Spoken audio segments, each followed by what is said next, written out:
Hello everyone.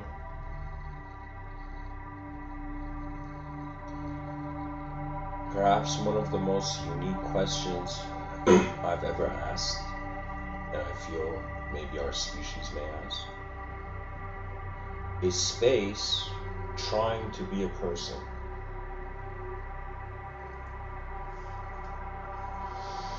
And recently, my attention has gone to how we are human,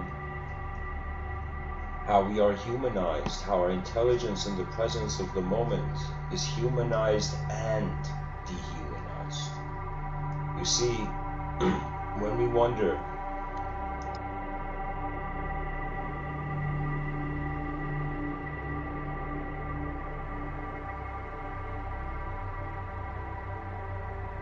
about how the ancient mystics, the yogis, they saw this relationship of intelligence, was that they perceived it as space was there first, then there was matter. And so the same way they, just like how we perceived there was space first, then matter, they perceived it as there was mind first, then body, but it wasn't called mind to them. You see, it was as if we are in two dimensions, but we're treating it as one and wondering why it's this endless spiral, you know, the wheel of karma. Why is it endlessly spinning?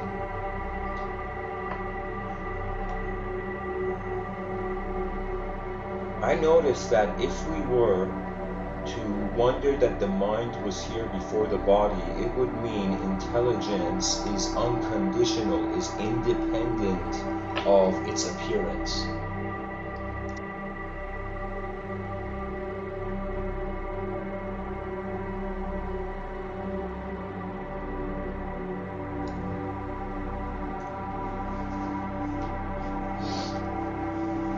If we all had jetpacks, not all of us, but I'm saying the listener, whoever's listening right now, if you had a jetpack and you could go like in the air from an aerial view, look at your planet and look at your species, and you somehow, there was some sort of time machine thing available where you could see the fast forwarding of 4.5 billion years of evolution in this modern time considered from the Big Bang.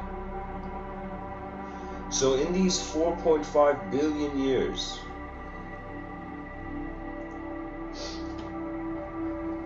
sorry, it's not, I don't know. Anyways, 4.5 billion years in the making of the human intelligence.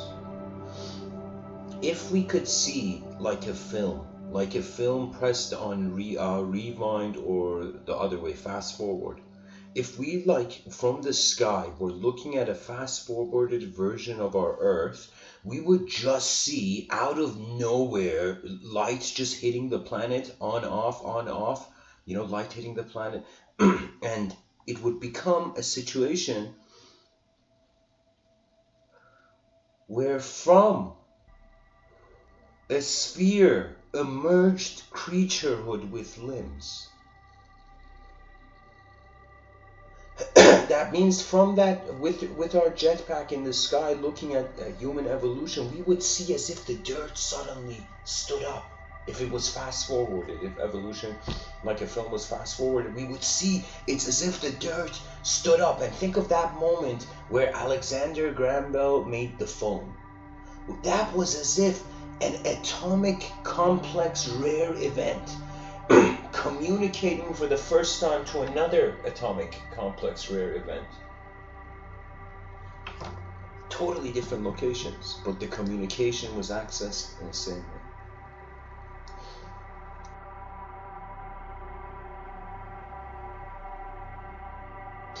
So I'm saying that we have to make up our minds as creatures. For the longest time, I mean, it's kind of up and down when you look at history. Back in the day, they entertained multidimensional realism. Now we have only singular realism. Either it's a single subjective truth or it's a single objective truth, you know.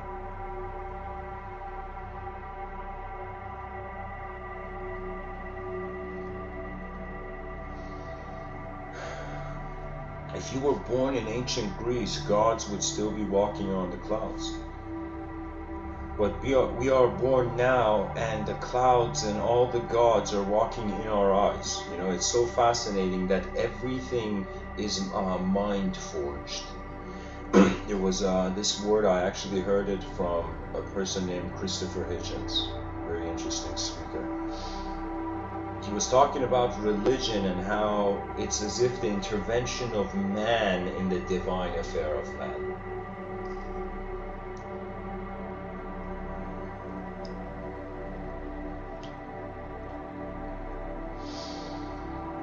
If space is trying to be a person, it explains our yearning for everything. You see, we have this view where it's like local beginnings and non-local endings. But what if the beginning was non-local and we are at the ending phase? We think we are born in life, but what if this is the last stage before a step into another?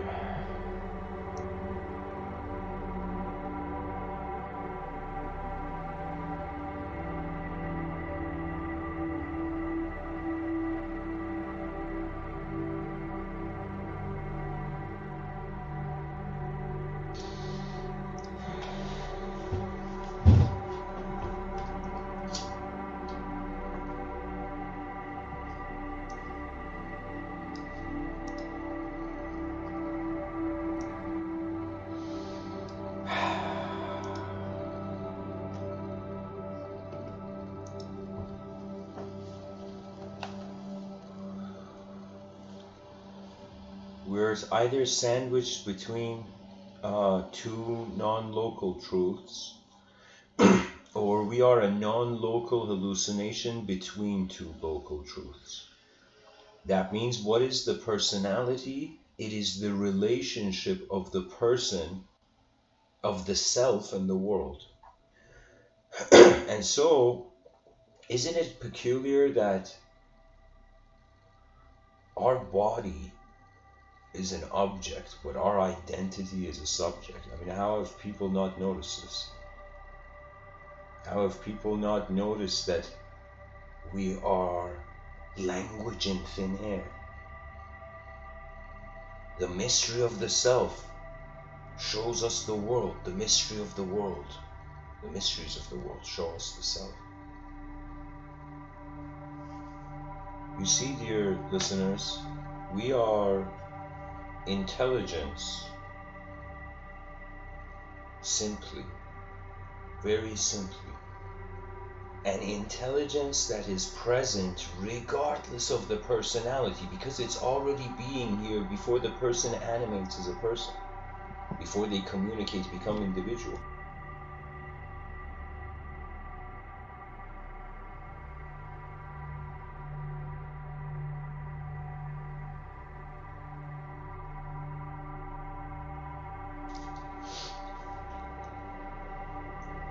I feel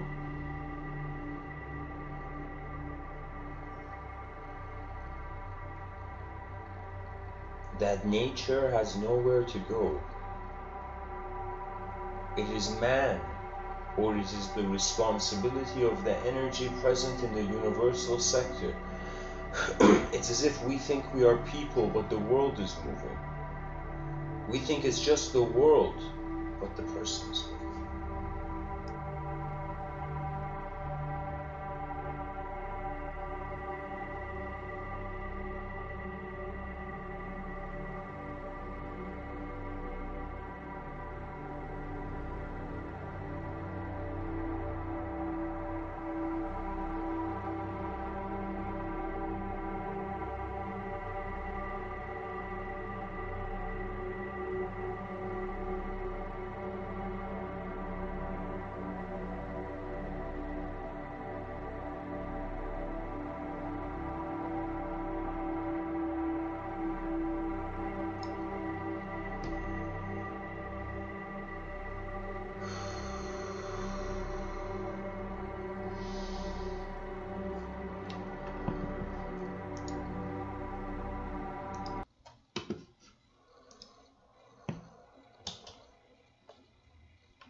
Okay guys, the other song was pulling my attention away a little. So here's the thing, here's the idea. Pretty much we are creatures, we can be playful, we can seek happiness, we can love, all of these are fine, but after some point there's a dimension of strategy required, right? So it's like what is the main prime, like from an evolutionary biologist perspective, human beings are just here to survive. That means, again, whenever even an idea of an organization or system comes, it can be instantly dismissed if it doesn't serve the survival of the person, right? Because we're surviving creatures. So we have built a civilization where our identity is not just based on how we survive, it's based on the result of our survival as well. What that means is, let's say you were a child in a country where there was incredible poverty, you got out of the poverty. What next? See, then it becomes more of an initiative into not a psychological, not a physiological need, but into a psychological need for the life to move forward.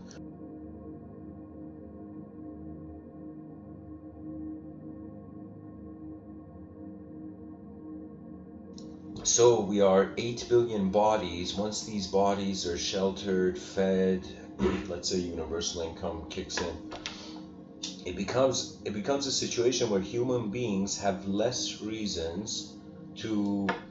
It's like, imagine our whole psychology was based on survival, right? It's kind of mind-blowing. If we move past survival, that means if we become immortal, we will have no clue what to do. We would have to totally build a new civilization.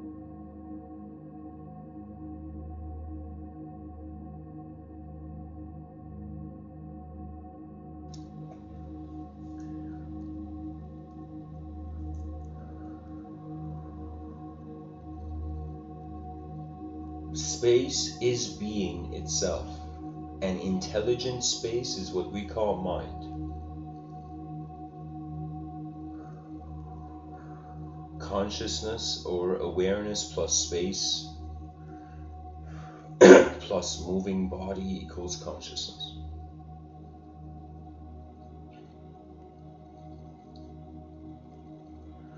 To be honest, before starting this talk, for the title I had written first,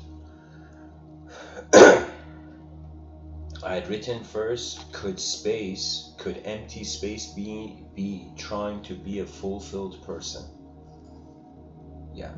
Could empty space be trying to be a fulfilled person?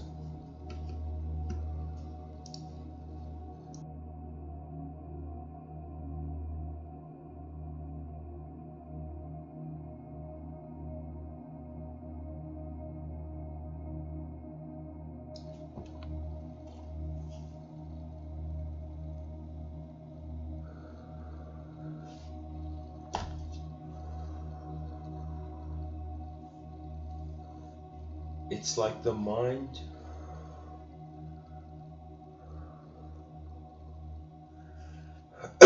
is the space where the body moves in.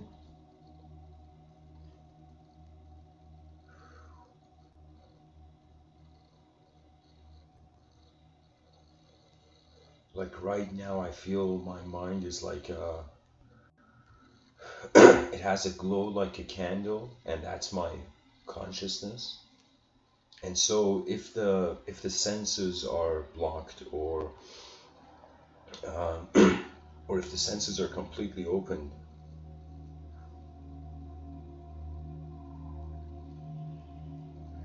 it's as if space can only watch matter, and matter can only be a doer to space.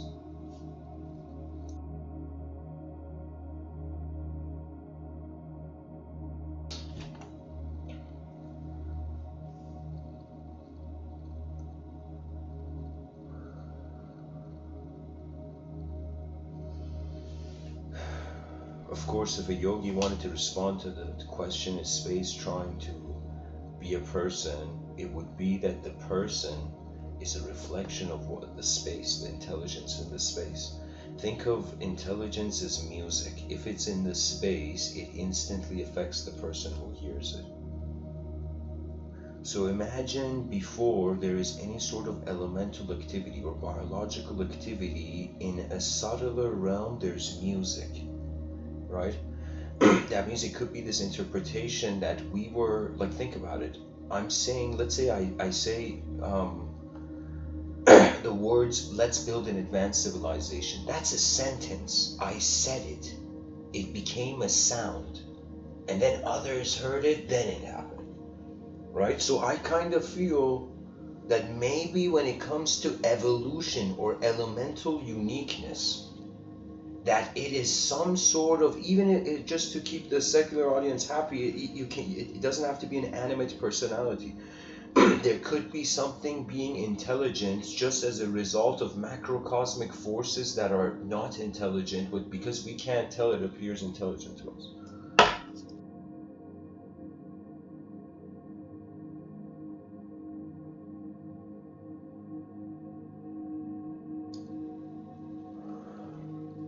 And you know, we can even say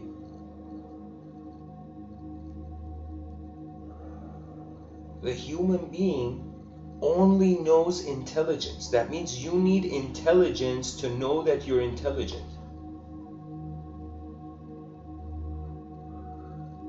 So intelligence is there.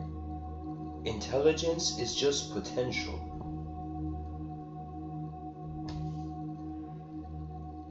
I shouldn't say potential. It's potential implemented in accordance to the nature of the moment. Because a person can feel intelligent, but if they if they stand in the silence of their inner realms, you see, it's as if, like, we have to ask ourselves, why was there a reason for our ancestors, or even for hunter-gatherer societies, to have new people, members of the tribe, to leave the comfortable space of the tribe, go into the uncomfortable, in the unfamiliar, in the unknown, find something new, come back to the tribe and share it, right?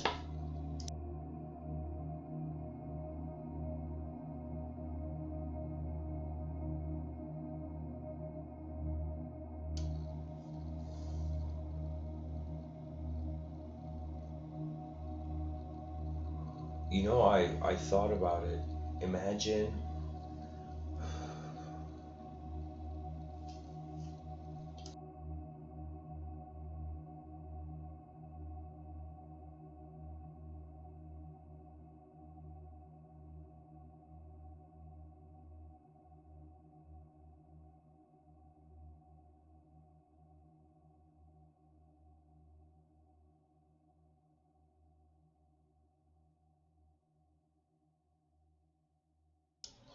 imagine all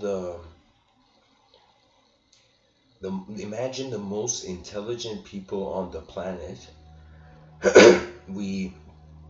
They're in some university, and suddenly they realize that they are just like the hunter-gatherer tribes, like primeval tribes, right? We may look at, like, primitive tribes and be like, look at these guys, they're still living like animals, right?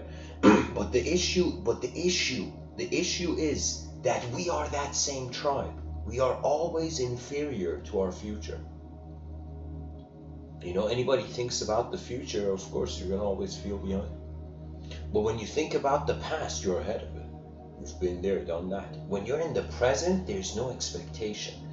You know, the present, the here and now, is a lot of New Age people in the New Age say,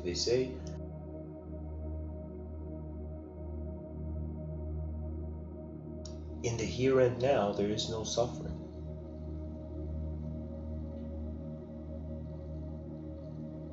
You see, the present is like where everything is nullified, where everything doesn't have meaning. The present is free will's territory.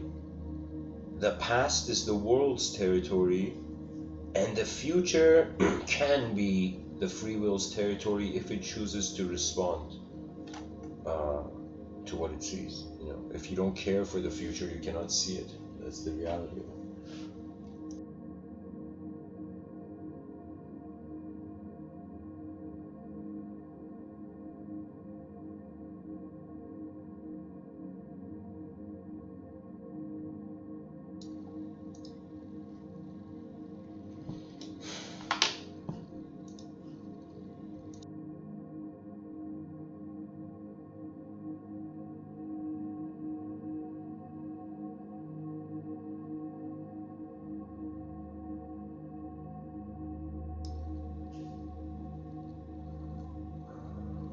What I'm trying to say is, if space is intelligent, how can we know if we are saying the intelligence is based on only the observable, visible matter moving in the space? You know? We have made space lifeless, and that could be a grave error, and that could be the reason why we can never explain it in our with our inner technology of language.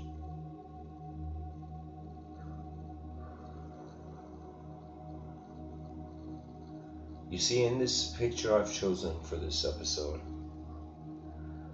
I don't know, this elf angel or something, elf angel warrior is freaking out, right? Why? Because like probably someone he cared about was cruelly, in a cruel way, dismissed. Like something happened to the girl in the picture, maybe, right? So this rage.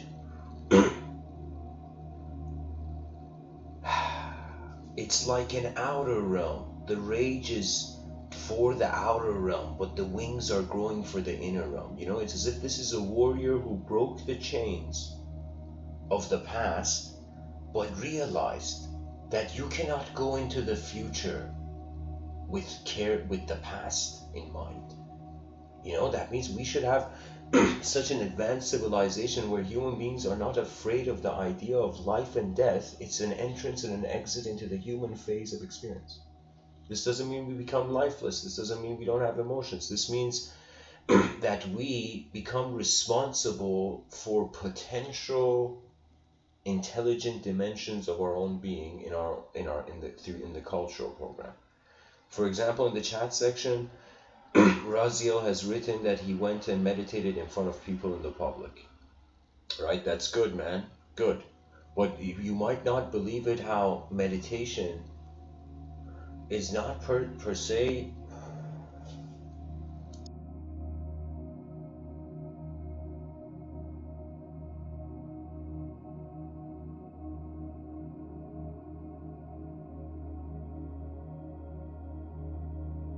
Let me tell you, a lot of people are trying to change the world, but the moment they realize it's a river and there's unknown variables and it's too big to even be changed by one person, they start from changing themselves, right? Now, one may feel that the way they change themselves may change others, for example, in a collective sense, right? But the idea of meditation wasn't per se a social thing, right? Like, I gotta honor the mystics to some degree and say, yeah, it's like it's not a public social tool per se for public social rebellion or change. But if you meditate and have that as your own personal relationship with your universe, with whatever realness you're seeing as an individual, right? You keep your metaphysics as a relationship with the universal until you realize you are universal. That means a person has secrets, promises, desires, all of these, because they haven't realized they are like a drop in this river of universal event. Okay?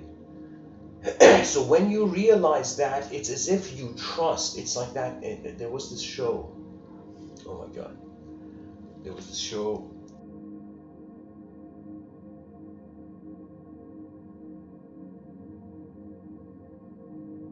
Pretty much in this show, it was showing every person wanting to use their power to be strong, right? But they all realized when they worked together and when they trusted the system, right? Then it became something more. So if you did the meditation for yourself, well done.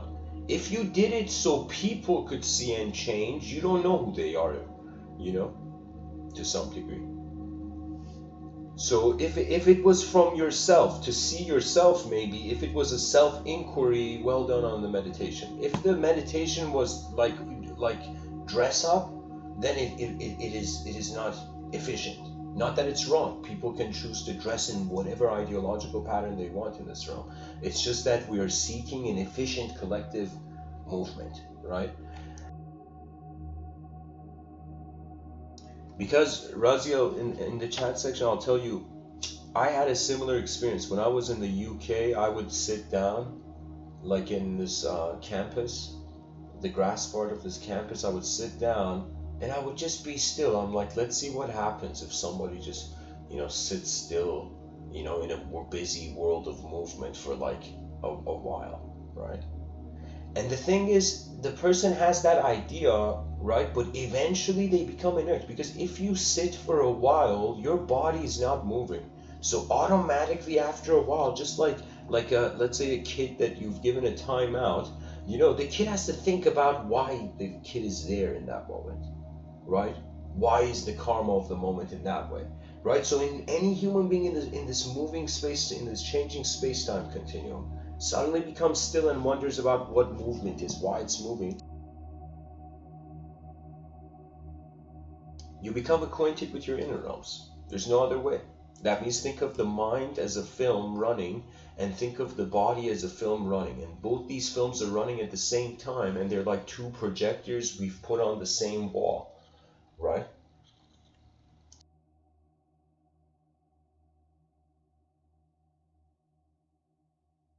For those people who they don't realize they are not language, they cannot notice the mind being a film. That means right now, if I was to truly honest, even though I'm a person, but the way our minds and our imagination works is that we are observing something in a subtler way. It's an observable phenomenon. That's what you notice about imagination first. That means what you imagine, you see. You can't touch though. I could imagine like a lightsaber, but it doesn't mean I can hold it. Yeah.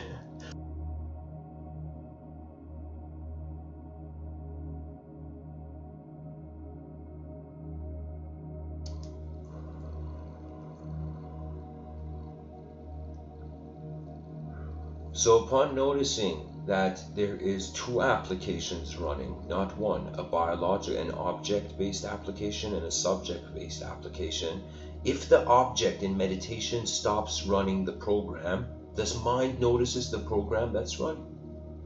You just notice it. It's observable. Now, if in the aim of meditation,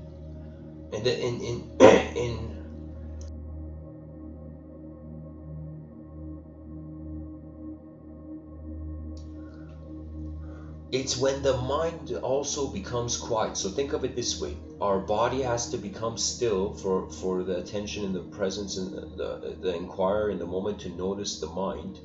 The mind has to become still for the being to realize the soul. Right? Now there are some beings who they realize the stillness of their body, so they suddenly become acquainted they are the movement of their mind. Then there are some beings who suddenly watch the movement of their mind and notice that they are the unknown. To give it a word would be wrong.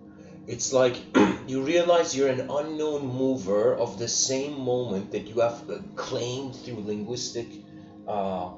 linguistic spectrum as yourself, right? It's like we're slowly realizing we're way more collectively related on an energetic level as beings. That means, what do atoms do?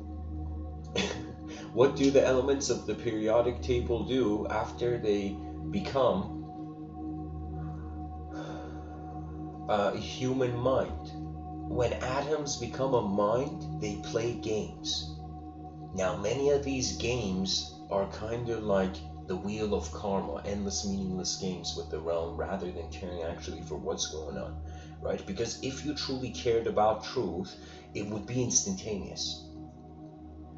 But most people care or don't care. They don't, not that they don't care. It's just that the world has convinced us of a temporary self first. So what can you do?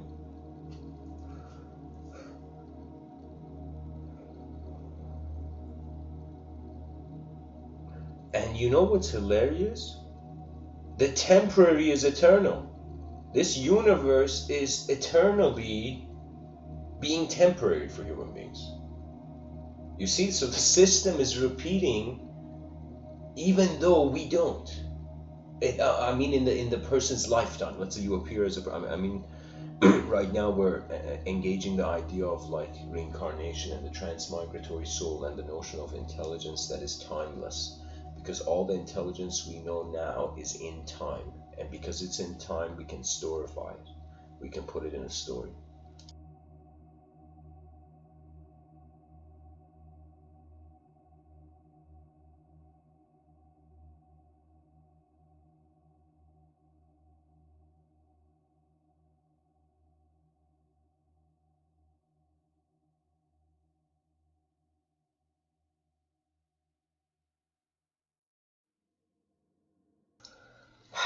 If there is no decency,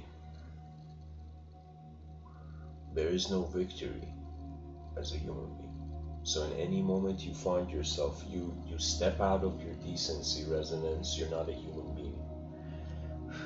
And I guess this can take me to this notion where I'm pretty much saying, all right guys, this space trying to be a person. What does a person mean? If we were in the sky looking at the planet, fast forward, we would see it's like there was nothing, then nothing became a creature separate to the planet. This creature that was separate to the planet experienced so much, eventually attained memory, a collectible brain, like the brain could hold things. Now, this memory made it behave on two levels to itself, as if on the one level you experience the world, and on another level you experience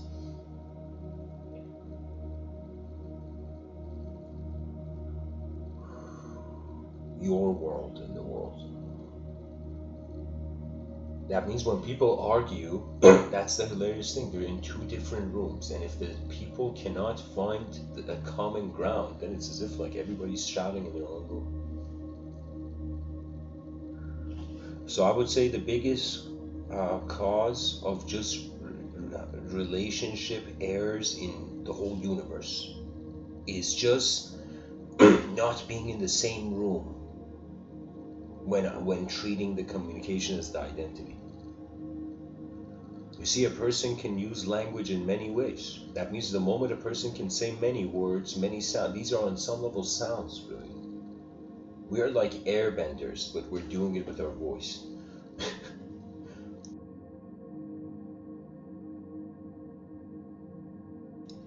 We are 8 billion airbenders, and that is why it's noisy here.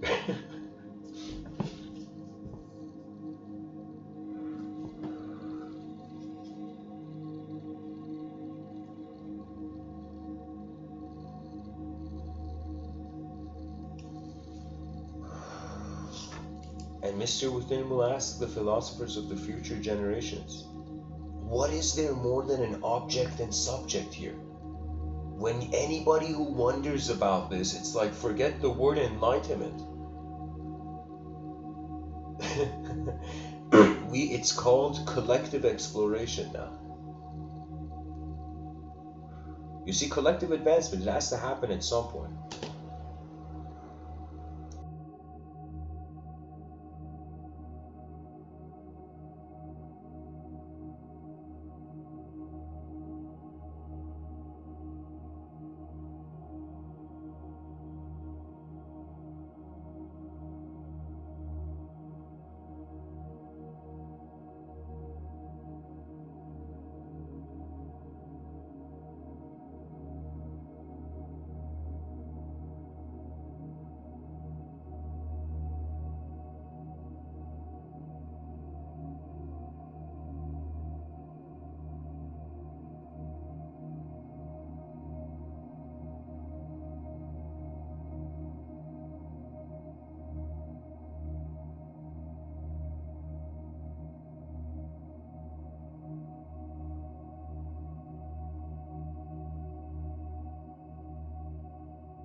We are human beings, but what does that mean?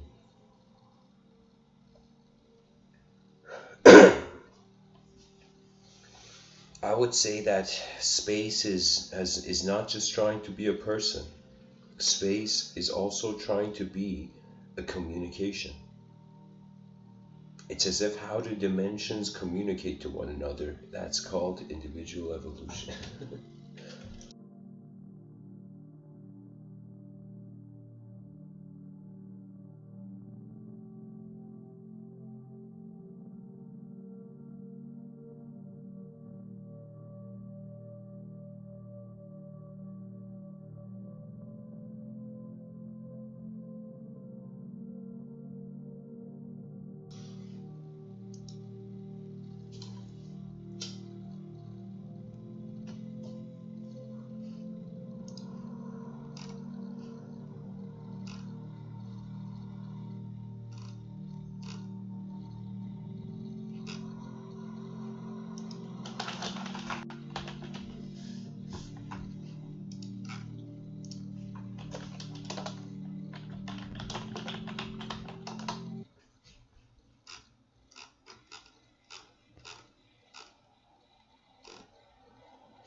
Okay.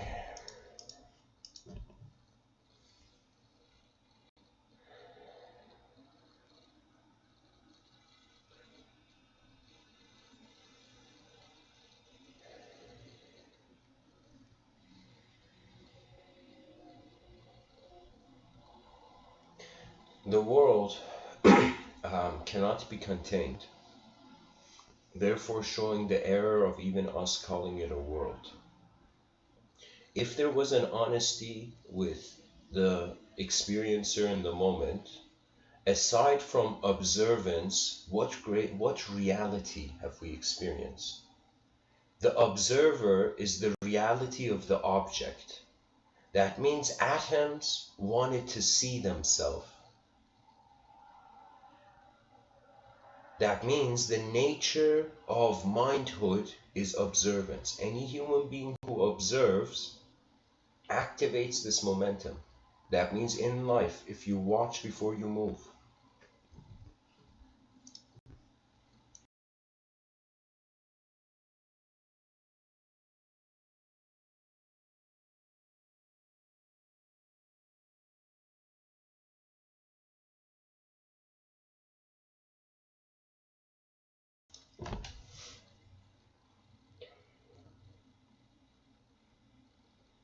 you have never moved when you consciously observe then move.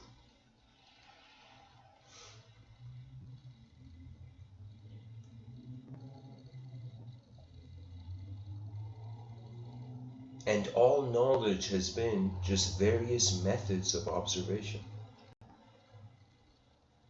And these methods of observation are ultimately just filtered by the known and the unknown. So when it comes to the body, what can we do? We can move around with it. When it comes to the mind, what can we do? We can selflessly watch it happen. From this selfless watching, the inner realms will not feel like the inner realms, and then the outer realms change.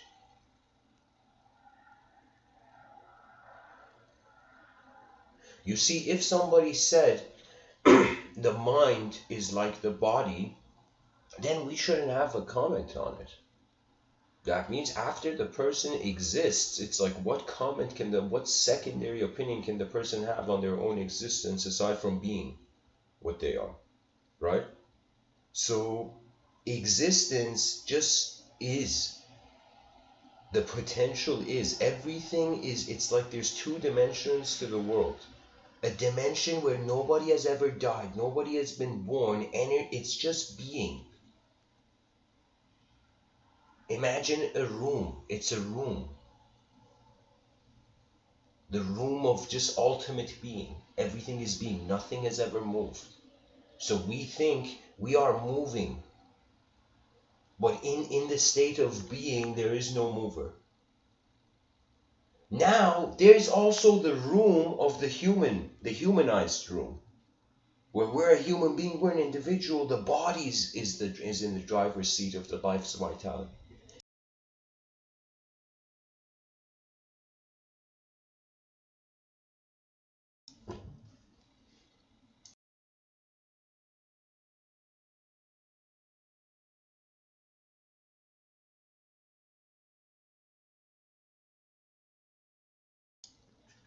So space could also be not trying to be anything. Space is truth to itself. Space doesn't need to prove itself, imagine. Space has nothing to do but matter infinite ways to move in space.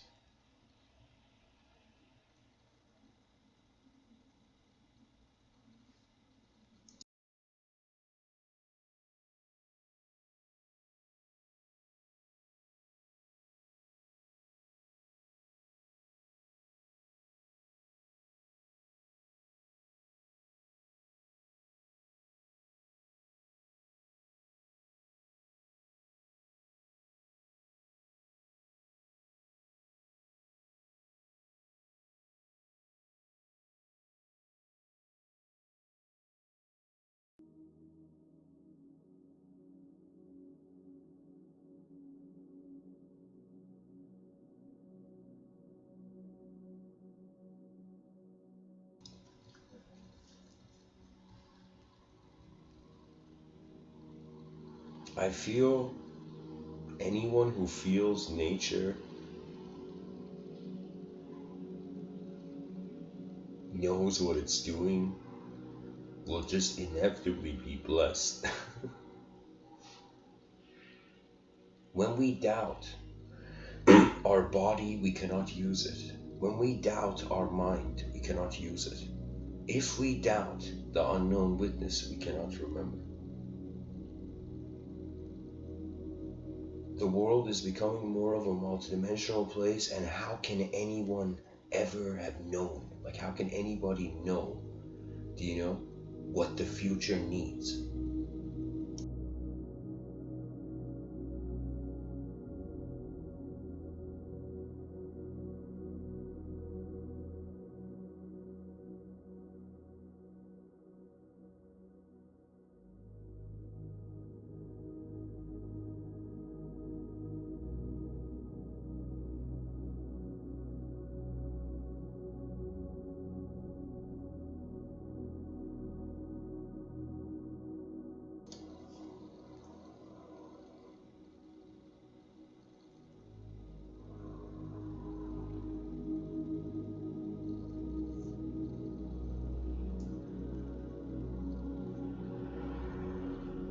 What can the body do other than perform? The body is a performance instrument.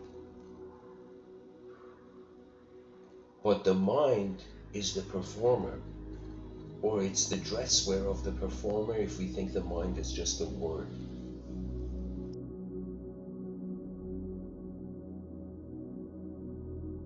Anybody who treats the mind as a concept, even, it's impossible. You know, it's like talking about horse riding. It's like the horse is a living creature. It's like, what can we say? It depends on the living creature. And imagine a world where there were not even any truth games, looking for truth or whatever. It was just skill. It was just different ways that the human expression could happen. That means imagine we had no judgment. The concept of a judge or a judgment or wrath or heaven, hell, or chaos, order. Imagine that wasn't there. It'd just be like, it'd just be art, right? Because that's where we're headed towards. Because when people become specific to the outer realms, it's like the inner realms locked down. That means the more you want to prove the inner realms with the outer realms, the more you realize you don't exist, right? The more you try, when you try to prove the outer realms with the inner realms, you realize you are the watcher. You realize you're everything. It's like, oh yeah, that's why I don't exist, because I'm being everything. It's like, what else can exist, you know?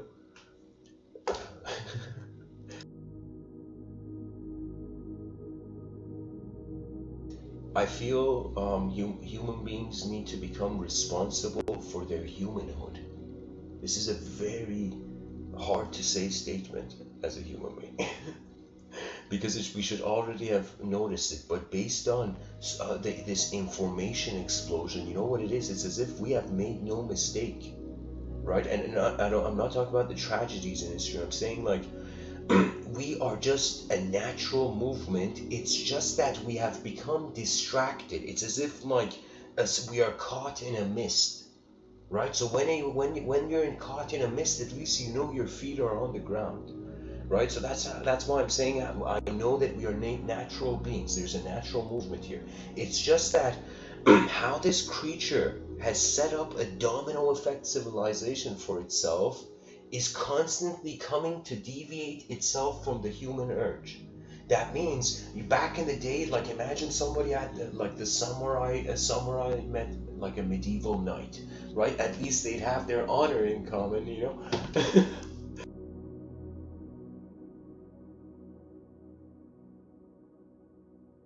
So that honor is to be human.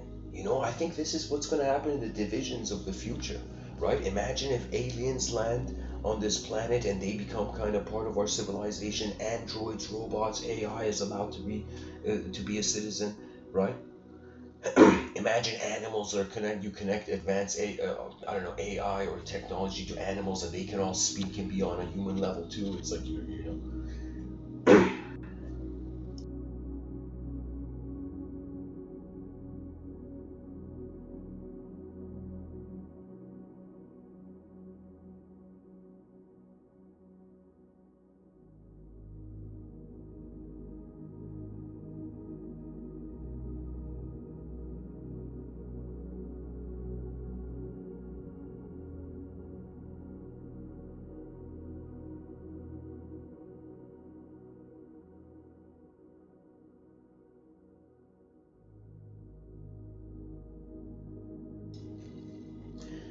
If we had a civilization, that an advanced human civilization that housed many types of beings, right? That would mean we would have to set a human law. We would have to set a law that let's say there's aliens living among us, that it's like you gotta be responsible for the human behavior, right? When I say aliens, guys, I mean extraterrestrials. I'm saying the idea of extraterrestrials in the future being part of our civilization, right? So we would have to have this discrimination between what are humanized zones of communication and what are dehumanized zones.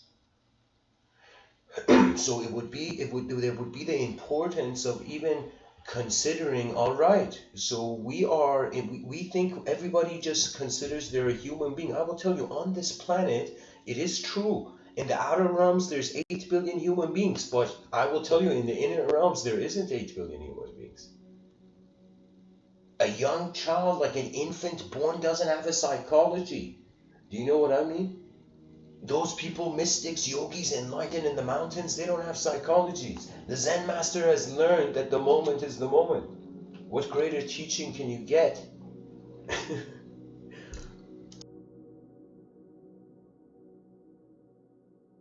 So right now, people have to realize, okay, new phase of evolution, more of a multidimensional landscape, we require to be in the outer realms responsible for our humanization, right?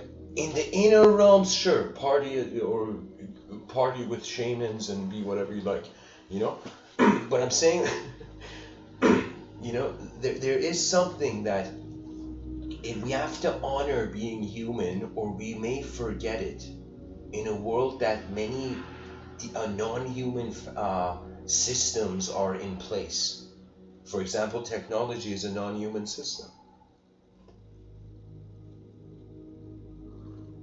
Viruses are a non-human system. There's so many. There's way.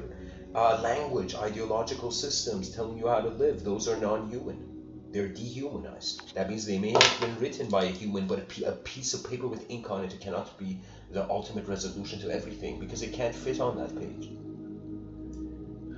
And this doesn't mean that truth or revelation is ignorance, because everything can be seen from multiple angles. That means one person can come and say, I think this cup of coffee is this. Then another person's like, no, I think this cup of coffee is that, you know? Or like the first person says, this cup of coffee has to be A, you know? And the second person's like, no, it has to be B, man. This cup of coffee means B. Somebody's like, no, it means C. It can go endless. We have so many different eyes. We can endlessly fight for the truth. That is why it's so easy.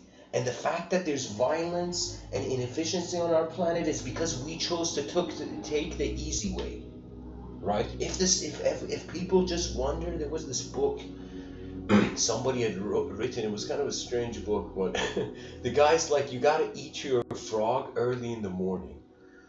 And the title was like catchy or whatever, but the idea, pretty much the guy was saying, like, the hardest thing throughout the day, you got to do it early, because once you do the hardest thing in the day early, then you're free afterwards, not to worry about that intensity. But we are creating a civilization so emotionally sensitive that it is not willing to even hold a role in the outer realms. You see, desire has corrupted the ability of trust in a collective system, right? So the desire has to come down. You know, it's like the room temperature's too high. Everybody's like, you know, sweating. You got to bring down the desire, and then the species is like, okay, you know, less reasons to be a violent animal.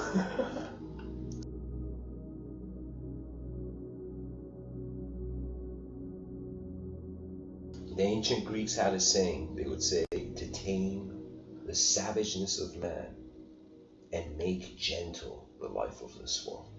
And I understand why, because when it's gentle, discourse, dialogue, games of the superior games of the mind step out from the inner realms to be activated. Because an invention, just the idea, just when you think, I'll give you an example, Edison. When Edison made the light bulb, do you know what that meant? Everybody there were like, holy shit, we could have made this. If we were Edison, if there was someone like him, we could have made it. That means the possibility for the invention of the light bulb was there. Now to visualize, dear listener, what amount of possibilities of inventions that haven't been invented yet, that still exist now, but the inventor hasn't been born yet. Like that Edison of that future, of our future, hasn't been born yet, you know.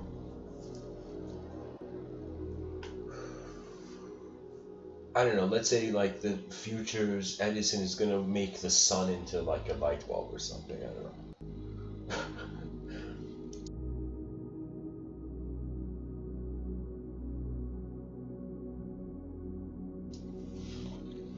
And I have chosen to prioritize and have an allegiance, because I'm telling you, it is true that truth may be defined as beyond the person,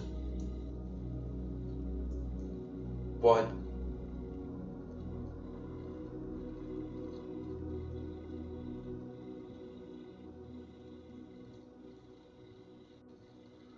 truth will realize the moment it's truth, it is all, it is everything. Like, think about right now the person freaking out over life and death, then suddenly, you know, reading a science book and realizing, no way, all of this is just a neurochemical hallucination.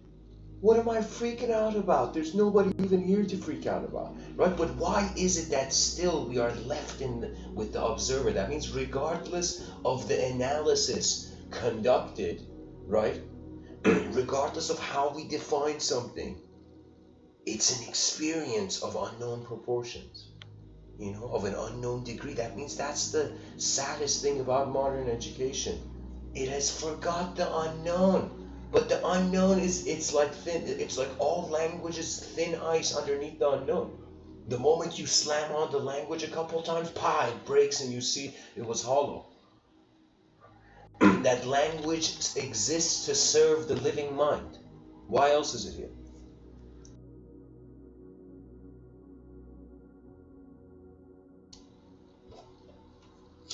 And guys, I'll tell you, there's no point of being even too much silent in the outer realms, because when we consider it, what can add life to on a human level? That means literally the world is waiting for itself to be born. Literally, we're waiting for the future generations to come and be like, calm down, folks, like,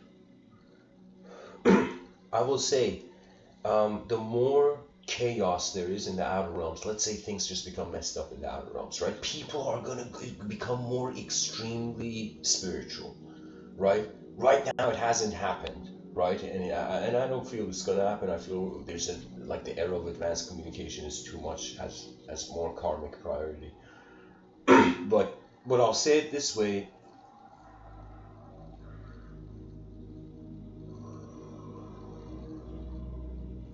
It makes sense to be a warrior in one battlefield. In multiple battlefields, there is no warrior. You can't live like a warrior. The warrior has to put down the sword and the shield, because now the sword and shield can become based on whatever dimensions the person has fathomed, right? I remember I had a very interesting conversation at a house party with someone who literally came to the crowd that was sitting there, and he said, "Hey everybody, I have multiple personalities." Literally, the person came and said it, right? And the person was being a person normally, but he came and voiced it, and he said, "I have multiple personalities, and one of the personalities is like I'm a demon. One of the personalities I'm like this," and it was as if like he was trying to say. And I knew deep down this guy's like, it's a performance. Like I've spoken enough to know how a person uses their voice. Even from their tone, I can tell how vivid the image in the inner realm is or not. So I asked this person, "Hey man, do you have a soul?" Like what I find it was like a seating area. But anyways, I asked him, "Hey man, do you believe you have a soul?" So when you say like you're a demon, or you say you're like that or this, or like all the different things he was saying, I'm like, "So do you have a soul? Like, do you have a soul?" And the person's like, "Yeah." The person's like, "Yeah, but it's like like he was animating it in a certain way with his own mind." And I said, "Now I have a question.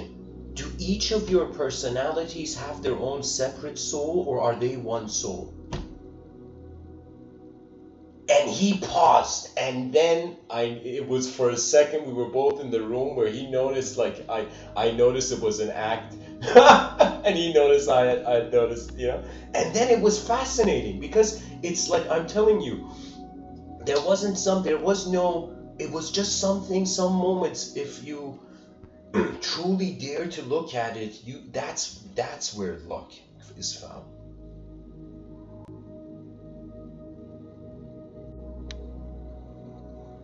By the way, welcome everyone in the chat section. Feel free to share any question or whatever, just feel free. And just keep it polite, folks, Some people feel like the chat section is a freestyle rap battle. Not now, not in this chat section, but I'm saying, it's like, if we can just treat it as if it's a garden, then people are gonna walk gently. Anyways.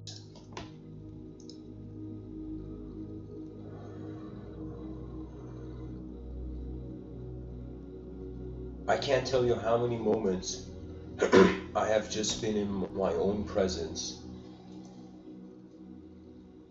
and wondered, what does this mean? I'm like a known creature. I'm like a creature that I know myself at a certain range of information, or I'm in a formation, and that's giving me a certain level of access to information. You know, so I'm like, okay, so what does this mean? I'm a known being. Every day happens once. Then I wake up and the whole day repeats like a video game respawning. So I was like, what is it? Can't be knowledge, because knowledge is temporary here, right? Because what we hold, the sands fall between our fingers, right? So the sands of knowledge fall between from our fingers. So the point is not knowledge here. It's not information, and it's not even showing off or something. There's something else here. And it's kind of like when Terence McKenna, the scholar, said, there's another tenant in the room. Now Mr. Within is saying, hey, what is that other tenant doing though? You know, what is it doing here? Like, we know it's here, but what is it doing here? You know?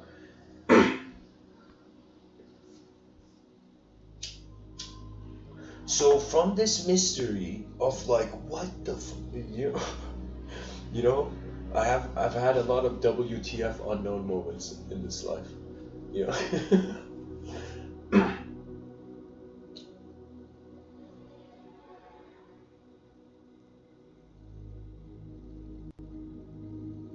The unknown hardens your character, to be honest.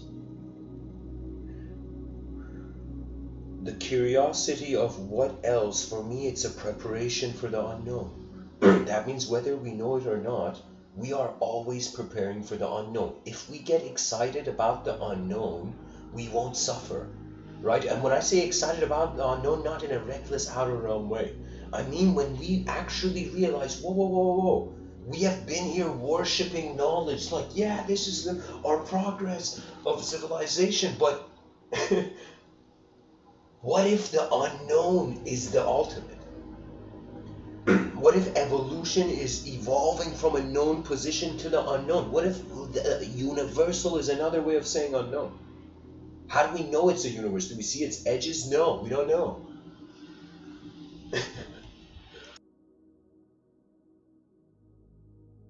And I feel the reason it's called universe, because its edges are only kept in verse, in one verse. The word is the reality, right? So the concept of a universe is as woo-woo as the concept of God, because it doesn't have edges. It's inconceivable. You can't see its edges. Literally, it's like history repeated itself in two different moments, you know. And then the two different moments started fighting over the same repetition. Like, it's ridiculous. We look at the religious lens. They have love, but they don't have a care for. They have love in the inner realms, but they don't have care for in the outer realms. Do you know? It's God's job, not ours. You know, God's will. Everything's God's will. You know. And those in the outer realms, those focused on the outer realms, they're like, it's just me here. I mean, like, what greater self-glorification than materialism can you have? You know? I am this has been like one of the most hilarious statements in human history.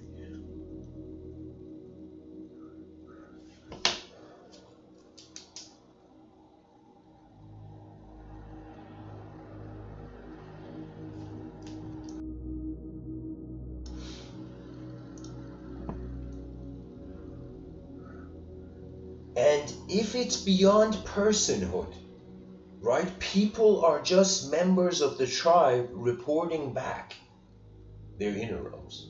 That's what I see, right? It's like we have moved past the era of, all right, telling the species something and hoping the species is going to do it. What is that? It's like the best thing is, hey, everybody, it's a battlefield. Wake up. It's a multidimensional battlefield. And in front of your eyes, you're an object. Behind your eyes, you're a subject. If behind your eyes, you don't move yourself, the world's going to move you, right? And you're going to think everything's a conspiracy. Yeah. The less you use your free will, the more like, yo, what's this world doing to me? You know? But the more you actually use your free will and you realize a human being like you has never existed until now, you know, there's way more reasons why we should exist, we should stay in this realm than exit it, right? It's just that the mystics had to point it out, the glitch in the system.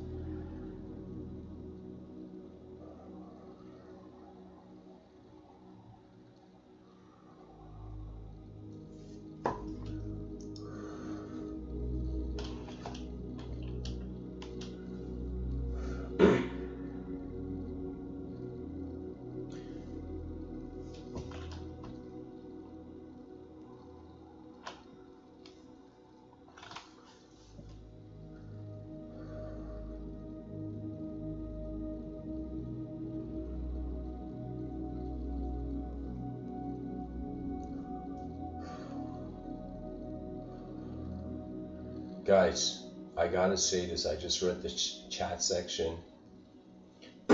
You can dishonor these talks, but don't dare dishonor mathematics. You know, mathematics deserves better, deserves freedom from cultural program, you know. Mathematics is I would say one of our, I consider it as a language, first of all. Everything is really, everything serves language, because everything a person knows, it's like, why do you know it, right? To expand your scope of awareness, but at the same time, if the efficient win-win strategy can be taken, you take it. People have so many stories, you know? You know, they ask this person, hey, do you have a near-death experience? He's like, buddy, every night I go to sleep, what do you think that is, huh? You know? You know?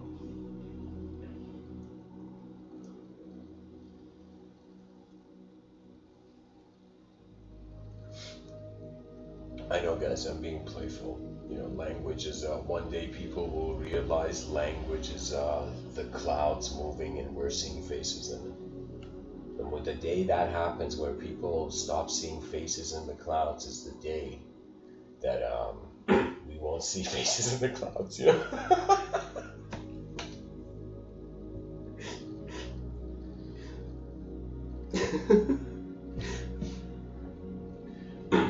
Can you imagine? It's like a Facebook for clouds, where it's like different cloud faces in each Facebook picture, you know?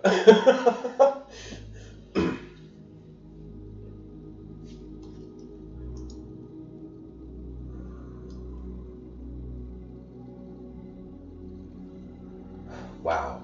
Dylan in the chat section just said the next level quote sentence. He said, your angel is in jail inside you.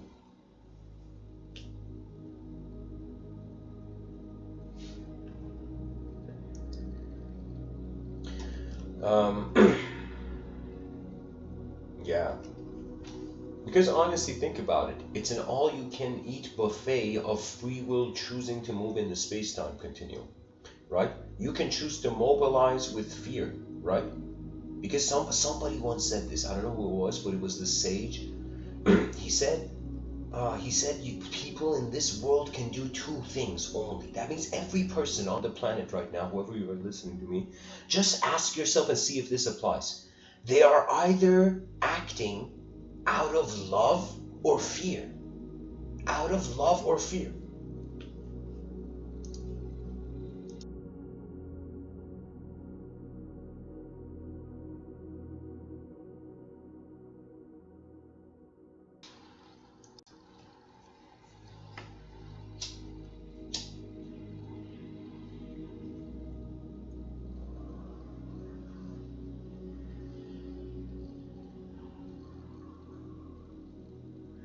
Anyways, let's go to the next page.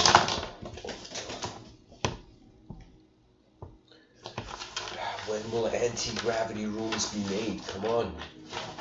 Let Silicon Valley do something.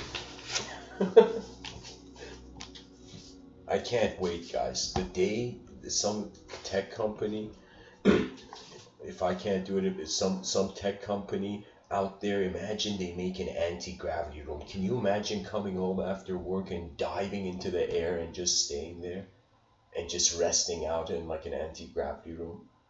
It would be the best sleep.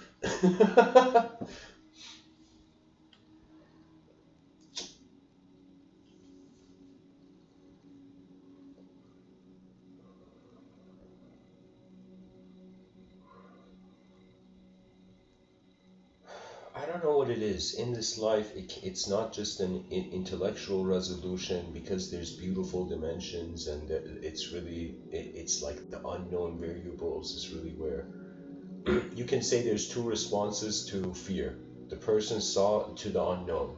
One person saw the unknown, ah, screamed. One person saw the unknown and laughed. The person laughed because the unknown can't do anything. It is unknown. You see, that's the power, right? A person, like all those people you see who they have problems with ghosts or whatnot. For example, this concept of the ephemeral, ethereal, of this concept of the ethereal, right? So in Vedic thought, it's called antarloka. It's like it's an in-between dimension between this and somewhere else.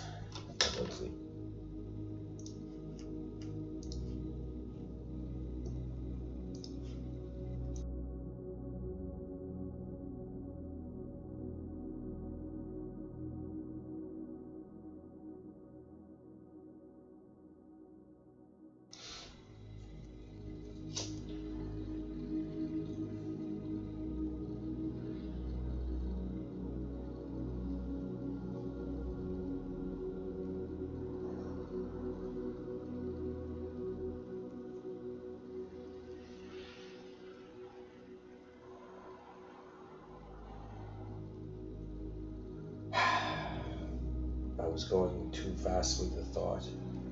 You see, guys, this is something cool. I gotta say it to the audience in case some people are listening to me. See, I speak like a painter. So when I speak, there's an image behind it. Now, when the image speeds up, as if like a wind, I'm going through my inner realm landscape. When the image speeds up, if my attention diverts, the whole momentum I had built up before suddenly it can't be accessed anymore. So then it suddenly shifts into a totally different thought structure.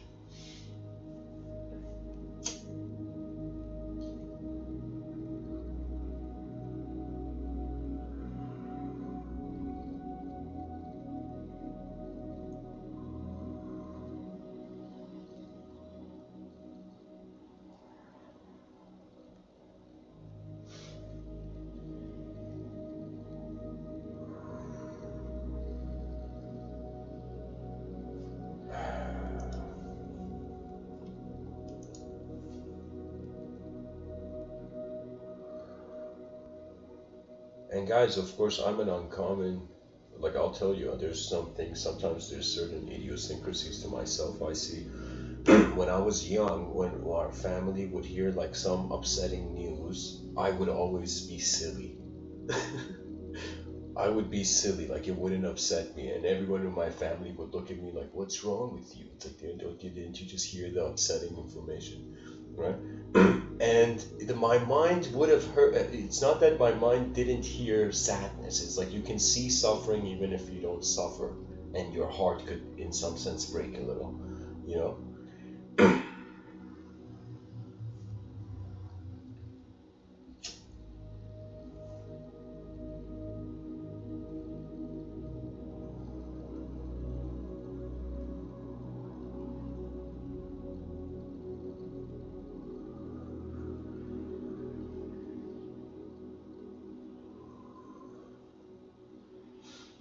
From the Abrahamic lens, a strange view occurred to me. Let's say everything is God moving, right? We're like these endless, different types of species all over existence, right? But then there's this view, especially in yogic thought, where it's like God is we're the imagination of God, right?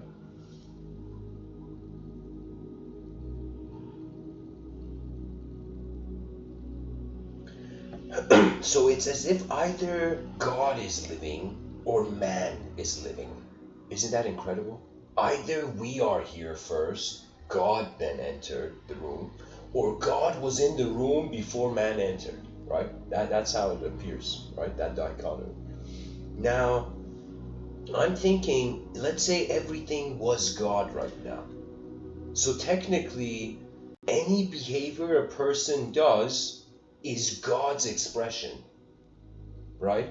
I'm just looking at it from the Abrahamic lens. It's God's expression, right? It's like God's moving, right? So matter, it's like the periodic table is I don't know, God's puppet, you know, God's glove or something. You know what I mean? Like, or puppet, the strings, you know, the unknown is moving the known.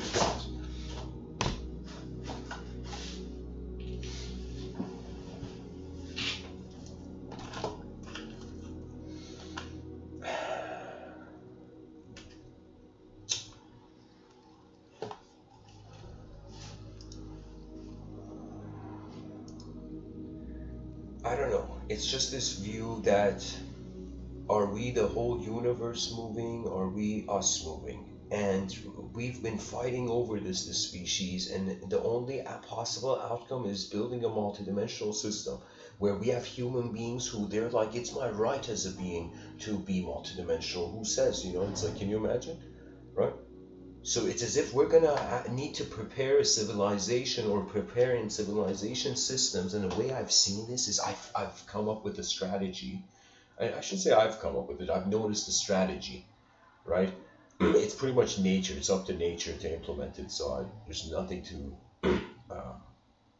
touch. But like, the idea is, we mastered moving as an object, we have not mastered moving as a subject, right? So what do people spend money on now? To advance their skill. What is their skill? Their ability to communicate in the world they're in, right? So everybody is just spending their money on communication, because you got to think about it, as a creature in this world, the mind's advancement is way more. It's like a giant's leap compared to you know, just a physical advancement only. The physical is very necessary to advance. But I'm saying it's as if the biology is just as an animal. So really, in my conscious waking state, I treat myself, I'm like, wow, look, I saw a human being.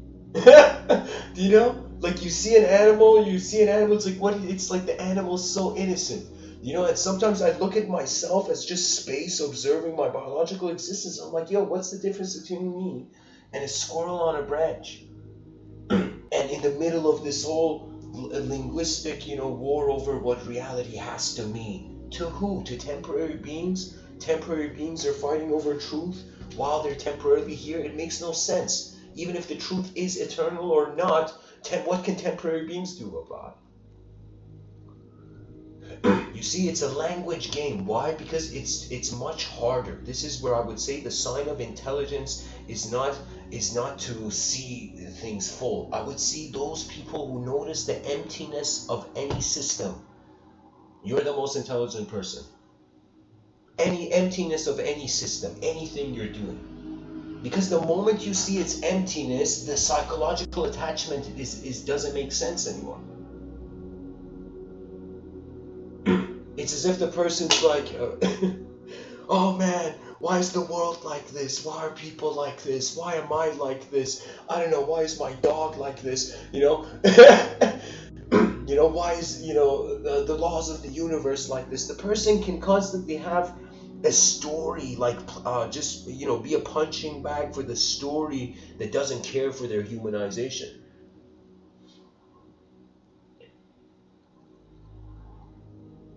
But the portal out of complex suffering is simple.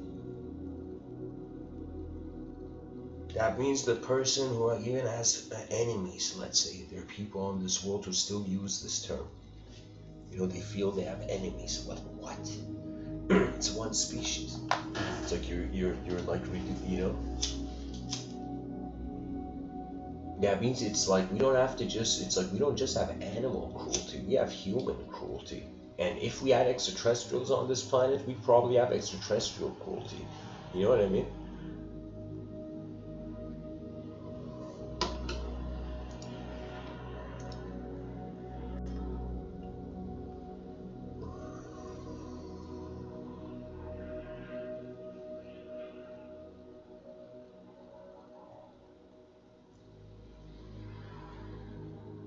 Shakespeare said, to be or not to be. Mr. Within would say, as a planting this as a sort of flag for the cyberspace culture, if need be, to be or not to be human or not to be, to not be, to be human or not to be human. That is where we're heading. That means it's like meditation can make you feel incredible, but are you a human still? You know, any moment a person moves beyond the human framework, the human suffering goes away, but how do you know what else comes instead?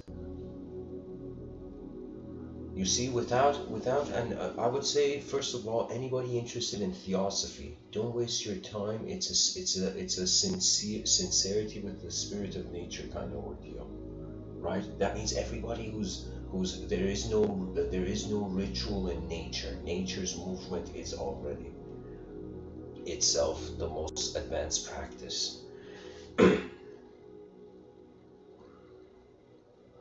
It's like this. It's like Sun Tzu in The Art of War. He said the true warrior, the real warrior, defeats the opponent without touching his sword, without raising his sword, right?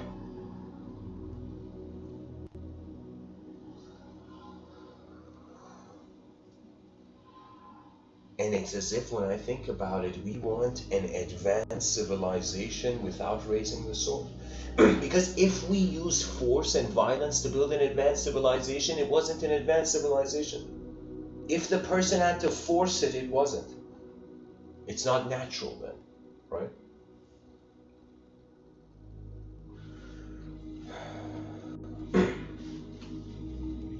You know, I look at this picture of this guy, and you know what else comes to my mind? This is literally, we are seeing the birthplace of somebody who's going to come and conquer those people who did this to him. Literally, it's one of those kind of pictures, you know?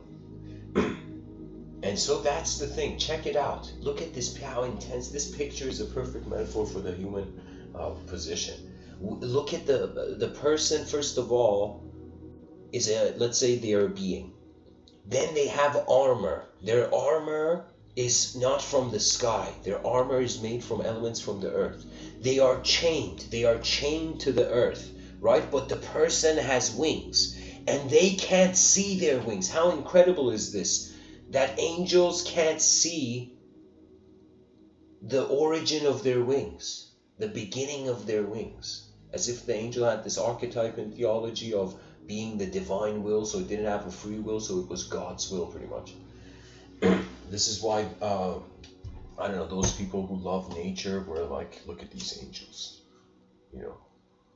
They don't know they're angels, but, you know, technically by behaving in accordance to nature's law, it's the same thing an angel would do to God, we are doing with nature, right? Because we're a natural world, and the best case scenario is we should want there to be gods, you know? Let me tell you why. This is one of the most strange things maybe I'm saying, but I'll just share the idea because it's too rare.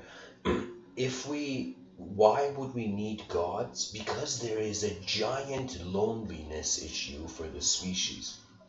Like, if we have each other, like, that's cool. That's nice. You know, that's something. You know, we have our whole species, but we don't have galactic neighborhood friends. You know, we are like, imagine if all the other planets also had, we're like in an empty classroom sitting on one table. Imagine if there were other beings, right? And eventually the reality will go there, whatever. You play the costume game of whatever ideological system for how long? The future is going to be way beyond that. Everything I'm saying, the future is going to be beyond that, right? So the way I'm trying to kind of speak is to kind of leave puzzles, but puzzles that if the person can't solve, I've kind of given somewhere in the talk the answer to it, you know.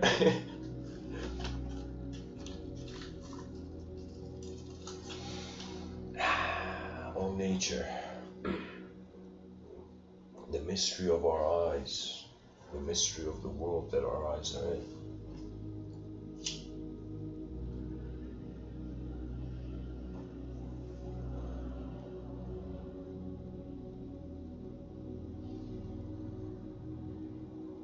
To advance civilization means you got to see somewhere to advance to.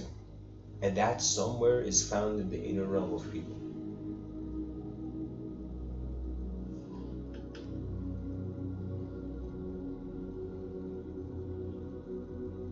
Whether it's the divine will moving right now, whether it's the free will of an ethnocentric local individual, either way, it's a movement that passes and many other movements come, right? It's as if here's the issue. Human beings are mortal, but we haven't realized ideas are mortal too, right? Even though some ideas have echoed from a long time ago, but just that notion, right? Like, here's the craziest thing. How do we conceive a concept? This is the biggest mysterious question of our realm. How do we conceive a concept?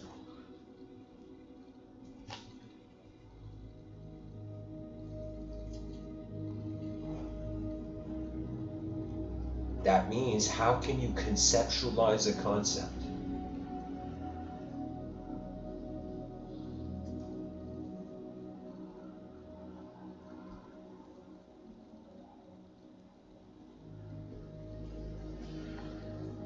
Exactly. Nature knows, we don't.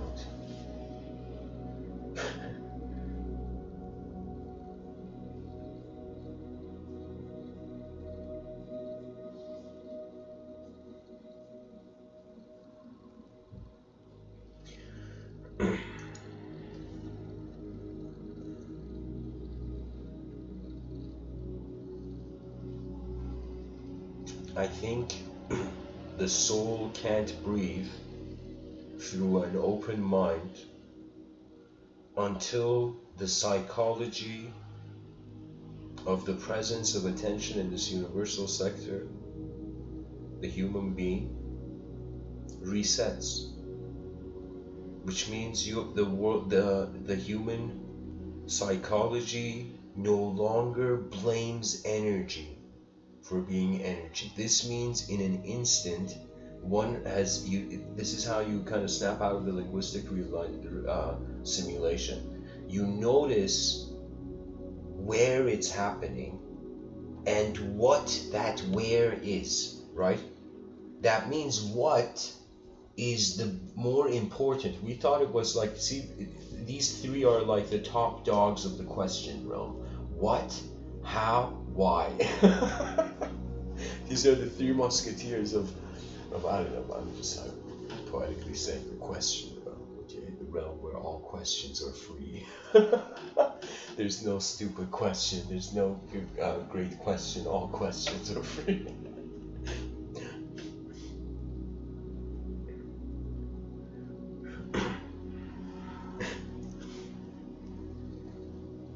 It's this whole permission psychology. We haven't realized we were wild beasts, like, you know, when really, I mean, everybody can be proud of their ancestors, but the more you go back to like early evolution, you're like, oh my god, it's like total animals. You know, so we're proud of a certain snapshot of our ancestry, you know, maybe. Right, for me, it's been, I don't know, what is it? It's been like a while where it's more fun to be a universal being than be just an idea-centric person, right? Because it's more liberating, right? The more you realize, it's like the ultimate resolution of multidimensionality is nobody loses. It's impossible to lose in a multidimensional realm. It's like the agitation of the eternal that causes the temporary cycle. The moment there is a common, collected, eternal being means the end of searching, the end of doing, right? And in any moment a person can go, I often do it even before I sleep. I just lie down in my bed and I'm like, okay, got through another day. What now? It's just like staying in the bed watching the moment, right? And the interesting thing is my attention goes to my body, right? Then after some point, it just deep sleep. I can feel, like they say in Vedic thought, even in the Rigveda Gita, there's suggestions to this.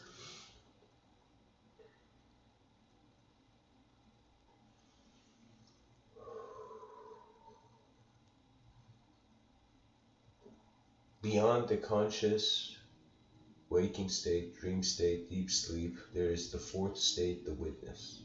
This witnessing state is attributeless. If something is attributeless, it cannot be given a story. There, you can have no belief or disbelief on it, and there can be nothing said about it. Right there, you cannot even understand the attributeless. The attributeless is what everything is standing under.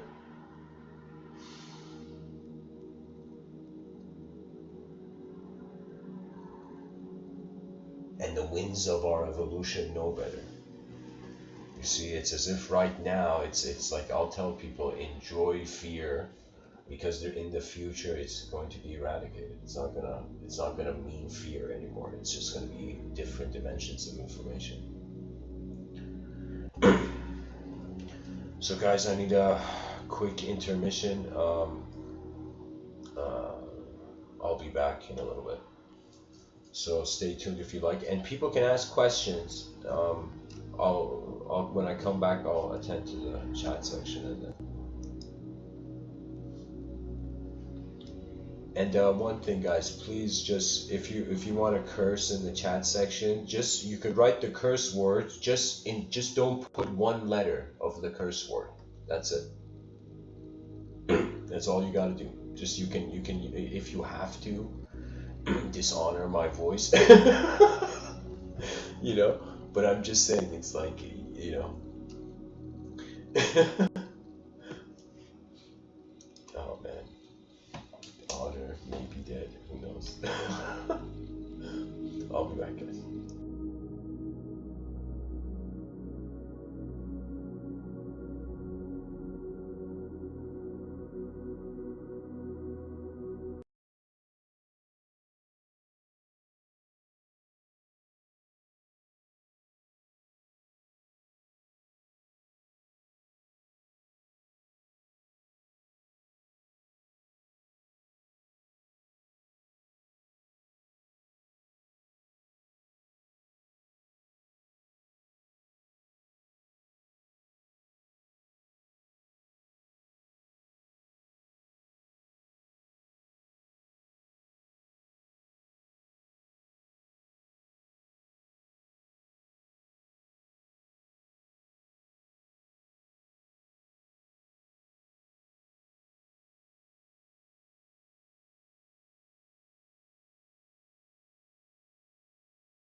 Okay.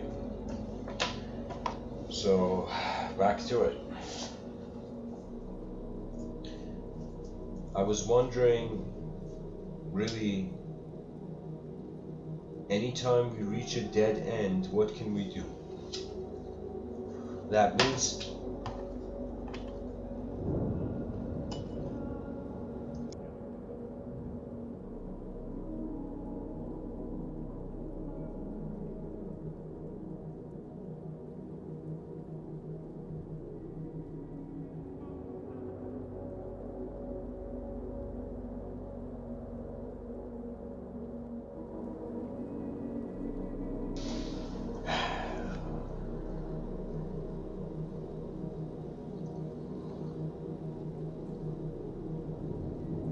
what can we do?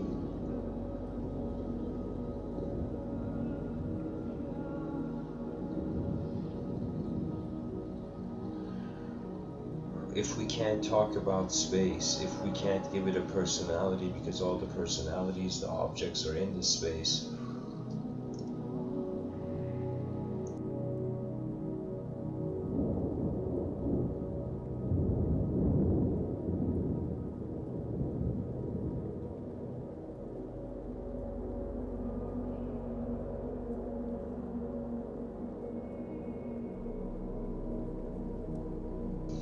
it's like we can't use the water inside the cup to define the cup.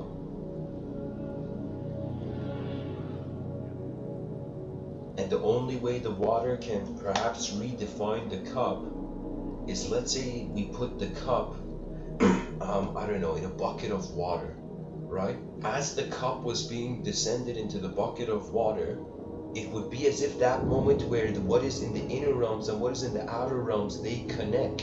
It doesn't matter what's inside and outside of the cup. That's the power of space. It is non-biased.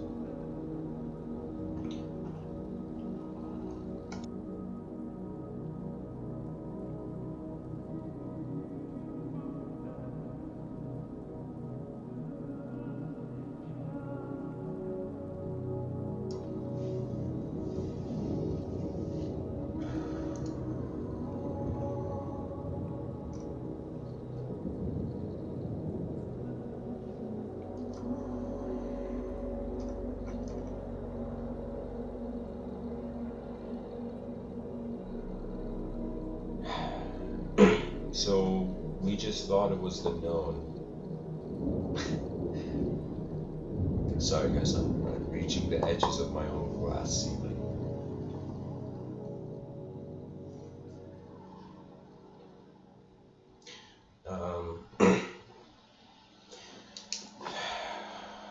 Known being will realize the unknown. Semi-known being, semi-unknown being will be able to use the known and the unknown. A being completely in the unknown is the unknown. That means the unknown. Yeah. If I say there's 3 kinds of states of mind, that means there's so many different kinds of ways these states of minds can be stated. But let's say there were 3 states of mind. The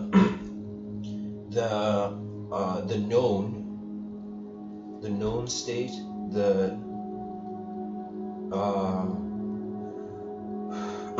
semi-known state, the unknown state.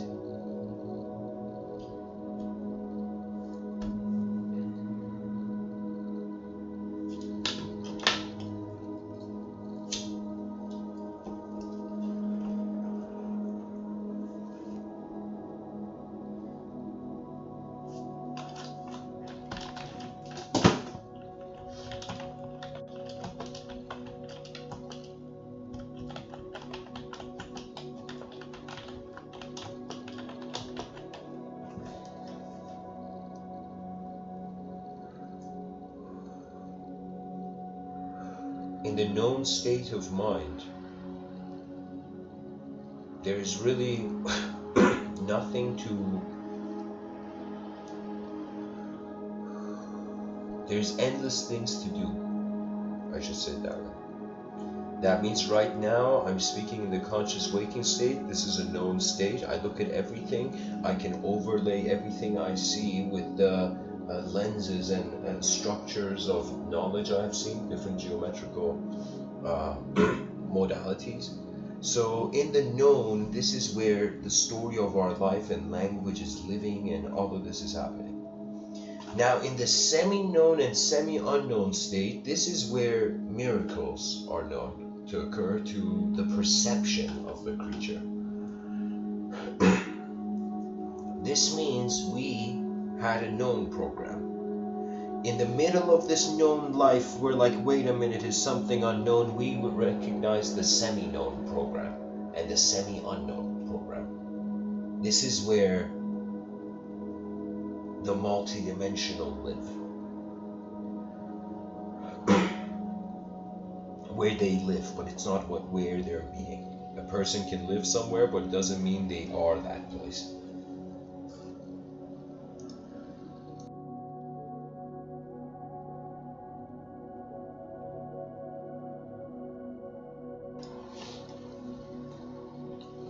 So after the person's like, whoa, is something going on? Is the unknown here too? And then the mystic, the rare human being who dared to go and become 100% unknown because they love the unknown. Imagine somebody who's loved everything. Imagine you have truly deep down, you have loved everything, not just people, not just animals, not just what you like. You have loved everything in the known universe, in the observable known universe. Then imagine you have also found the ability to love any semi-known and semi-unknown circumstance. That means you have loved also all the potential probabilities and all the parallel ways the moment could move. So after you have loved the observable universe, the unobservable, the unknown is left to love. Right? So true lovers, true devotees of the universe go to the unknown. They realize it's like that. For that, in mysticism, it's a solo journey. That means if you want a journey in front of your eyes, you can do that with people. If you want a journey behind your eyes, it's like how? You know, how can you take people to the journey behind your eyes? It's only solo. You get to, and it has to be solo. Why? Because you need that privacy to get to see your true nature for itself on your own. You get to see your true nature for the first time, right? That's something that it's like it needs no other commentary.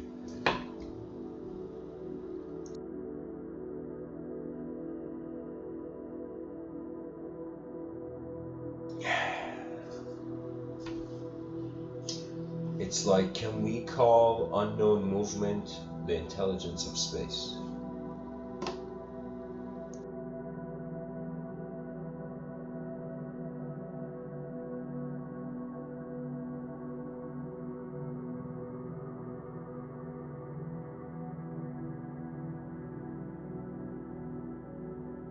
Magic, the way, Raziel, you're speaking in the chat section, this is the path of ignorance, man. You're like a Jedi who's kind of like... I'm just telling you, magic is the... Man, how rude has our species also been to the esoteric, to the inner realms? It's remarkable. It's remarkable how the gods haven't been so angered. You know, they haven't been. I know I'm saying this playfully, of course, in a poetic way, but in my inner realms, man is not alone and has never been. It's like it doesn't make sense.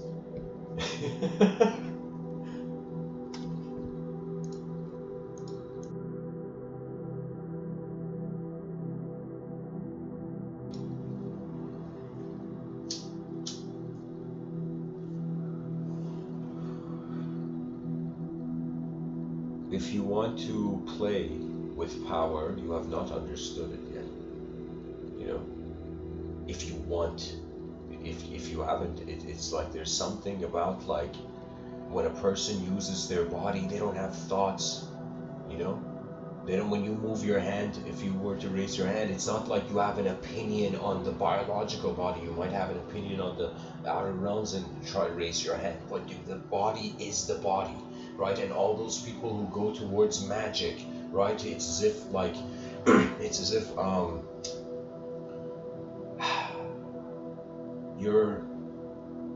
you're in your own.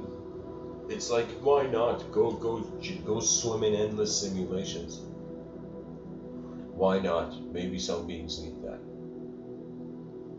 Because what is more important, the presence in the room or the image of belief or disbelief? Like, is the image really it's child's play. It's like a child in a candy shop, but instead of candy, it's become metaphysical concepts, right? Unless the person realizes there's a living universe here, right? It's like there's no to chase metaphysics. It's meaningless. It's like a phone call where the other person has to pick up the phone. And it's not the person, it's your own remembrance of your nature, right? So the person who wants to play with magic, you still think you're a person adorable. The mystics are like being like, look at these kids, you know? But the mystics who have truly understood it, the ultimate power is abidance with where it's happening. Not what you have, where it's happening. That's what the mystic is seeking.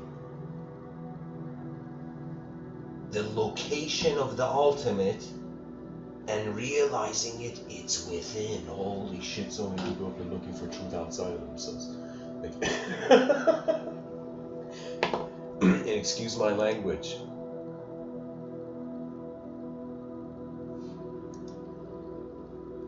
Guys, is the sound... Oh, yeah, please, yeah, I gotta say this.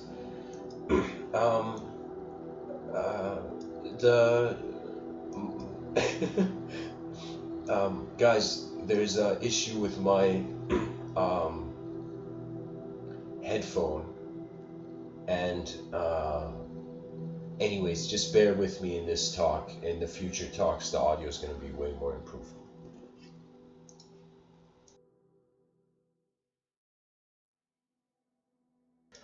Anyways, I keep jumping back between the chat section and the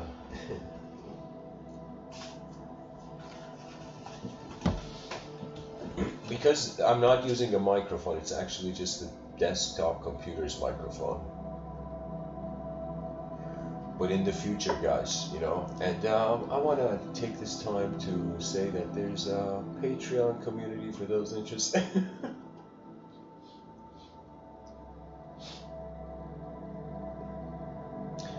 There has to be a fearlessness with what we are, right? That means it's like seeing something in the outer realms. It makes sense to fear that, but fearing your own mind never makes sense. And people fear their own minds because the outer realms is in some sense trying to replace the inner realms. Like the inner realms has to be self-generative. That means the person has to be like, okay, every moment there is novelty. What is this novelty? The reinventive ability of the brain. I feel our brains are so advanced that every time we blink, the whole universe vanishes. It's literally a signal. It's like a beat. It's like a beat for the brain, you know? We say our heart is beating. We don't say our brain is beating. Maybe we say our brain is pulsing. I don't know the exact term. I don't know if we give it a verb, but we say the brain is active, okay? And at the end, thank God it's at least active.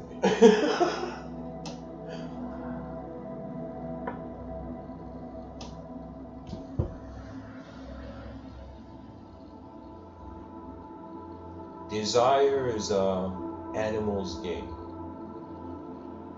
But the desire to use the animal that we are, that means that for a metaphysical person, like, this is something where I think no person who's worn this, you know, the idea of spiritualism has ever been asked, hey man, are you telling me you're a spirit right now? And the spiritual person was like, yeah, I am. Oh my God, I can't believe you asked. Oh my God, you know. And then the person's like, wait a minute. So if you're a spirit, does that mean you have possessed your own body? That means are you your body or not? Whose body is this? Is this body the universe, or is the attention in some sense choosing to be it? How important is our choice? Just, and not just the per se the content, just the awareness to what it is.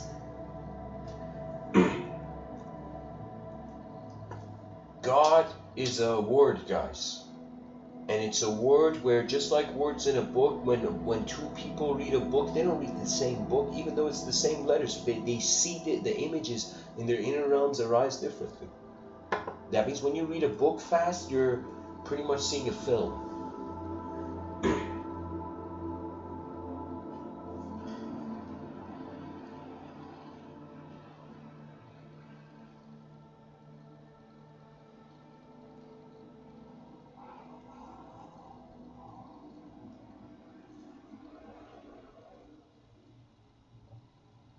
And I don't know, there is, after some point, there is no right instruction or advice. After some point, it's just like, you just look at what's happening and your own decency is your response to the moment, you know?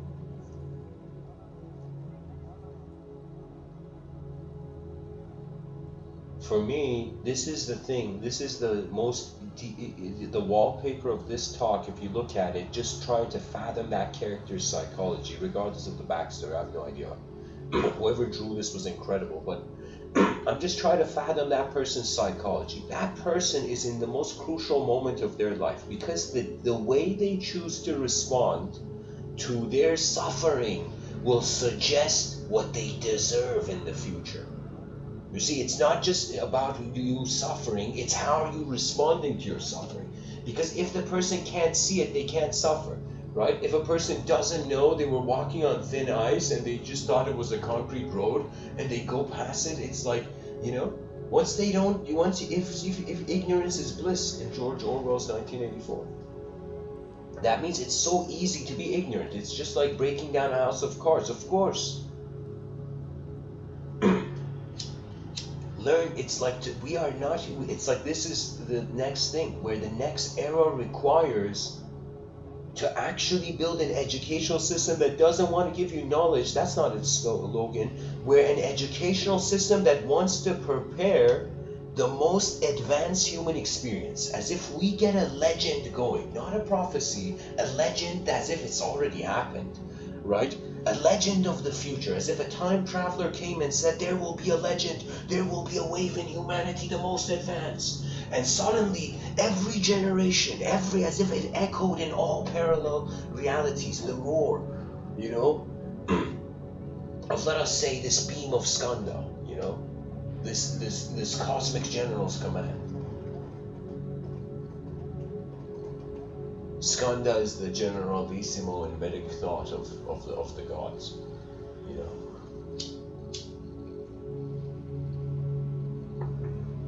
So this command is going to all parallel universes, all possibilities, all the ways human beings are existing. And so human beings suddenly, in whatever life, whatever system, whatever room that ideas have dared walk to them to, you begin wondering about what does advancement mean? And what is the most advanced thing? You see, let me tell you, this idea has been feared. We have feared our own advancement. Now we have to somehow love it, you know? You know, if we could totally change it. You know, we love our ignorance, we fear our clarity. If we could just reverse that, I don't know, somebody go press a button or something, you know? It's like, you know, it's like a creature. Imagine, this is a very abstract sci-fi thing I'm going to say, but imagine there was an alien, such an advanced extraterrestrial being, and this alien made a simulation of like a planet. Now imagine there was a being born on that planet so conscious that this alien in this advanced higher dimension, I don't know, let's say in the, I don't know, 1782, you know, dimension. it's like choose whatever you want, you know, in the higher dimensions, you know. It's as if this alien, let's say, this advanced being, let me say it this way, this advanced being, this way it could be anything, this advanced being is looking at this simulation, this kind of project it has made, where there's an Earth that was orbiting, right? And the abyss, the dark, pitch black abyss, is like the shelf of the alien, but we don't realize the edge of the universe is a shelf of a higher dimension. I'm just saying, just entertain me here. This is a completely abstract story. Yeah. But what happens? Imagine this alien now, this higher dimension, let's say 7th dimensional alien, comes and looks at this, like, I don't know, 3-dimensional being, 4th dimensional being. And this alien is just looking at this globe, just like those snow globes that you kind of, you know, they have those glitter or whatever in them to make it all Christmassy, you know. So this alien is looking at this planet where like beings are living in, and imagine he notices something strange, something that made a god get goosebumps, you know, made this advanced being, and this advanced being like, wait a minute, there is a being on this planet looking at me, looking at the shelf. So it's as if, and then as if this alien being going back to this kind of science project of this simulation of this Earth, going to that being, getting really close, and then the being who is just staring at the sky, he doesn't see, but he's staring, he knows there's something there. That being say, we can hear that being say, sorry guys, I'm losing my flow here, you know. Pretty much that being would look at the eyes of that God and be like, what are you doing here? Why? And this is the question that makes a God feel if they deserve existence or not. That means the why question, it's that question that opens skies. You know, if truly that question is properly engaged.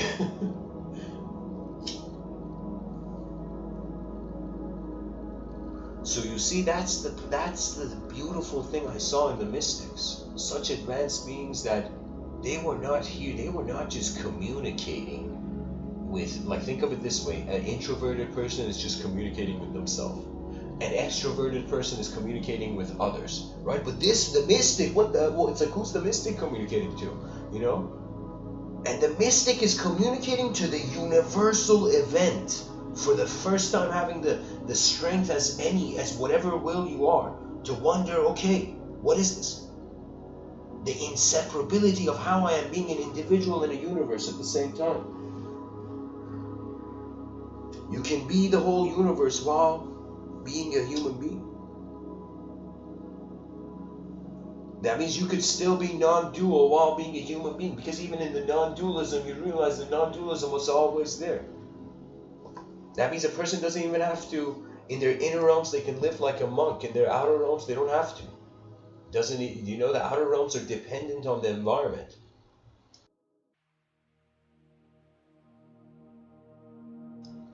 And this is a person in the picture who, this person's like, I have wings, but how have I fallen this low? And so it's that roar. You see, that's the rage of a soul. This picture is the perfect picture. I feel this deserves to be in museums.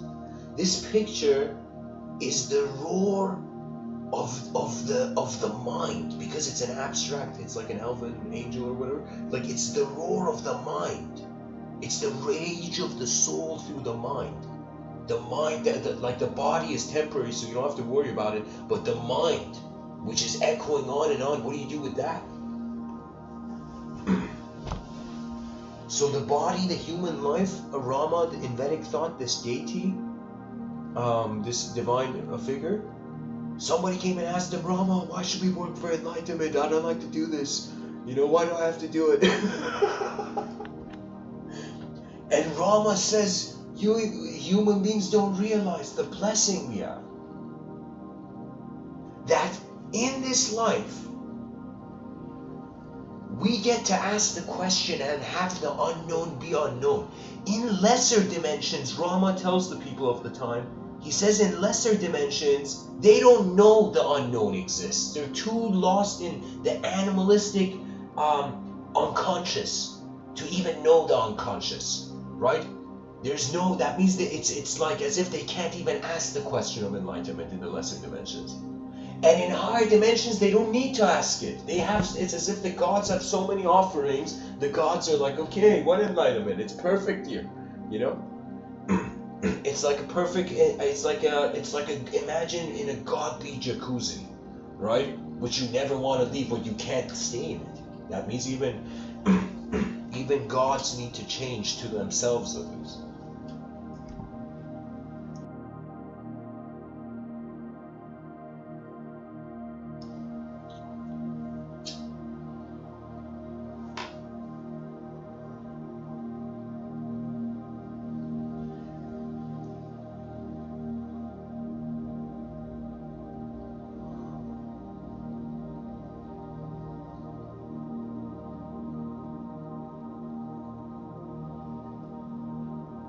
For we are a geometrical miracle of the honesty of nature. That means really, all human beings are just energy moving. You know, just movements. We're all like elemental dancers. It's like the periodic table is just moving. Sometimes when I walk in parks, I feel like I can tell you I've had this thought where this inner realm view where I'm like, what if I didn't have a body and I'd be like, I could still be at that same level, right? That means it's like it doesn't matter if the brain has a body. I mean, it matters of course, but I'm saying it's like the brain has a body and it's moving through the body like this drone camera, first person drone camera, right? But if there was a drone without a body moving, it would have same sort of visual level of meaning. So it's kind of like we thought we can go outside of our bodies. How hilarious, you know? It's like our bodies are inside us, you know? You know, because really the free will is standing on one side of the coin, and on the other side of the coin, it's the energy's roar. Energy's doing what it wants. It's like a lion, not the Lion King, but it's like, imagine if a king had a lion, you know? And so imagine this king had met this lion in the forest though, you know, when the lion was like a cub or maybe like a half grown, or I don't know, something, you know? And this king was like somehow in a battlefield. He had come and hidden in the forest, and the only place he could have hid, let's say, was a lion's den, right? And so there were cubs there and the mother was dead, right? And imagine he befriended one of the cubs or something, you know? Or I don't know, maybe a wounded lion roared alongside him and there was like common, I don't know, kingly themed storytelling going on, you know?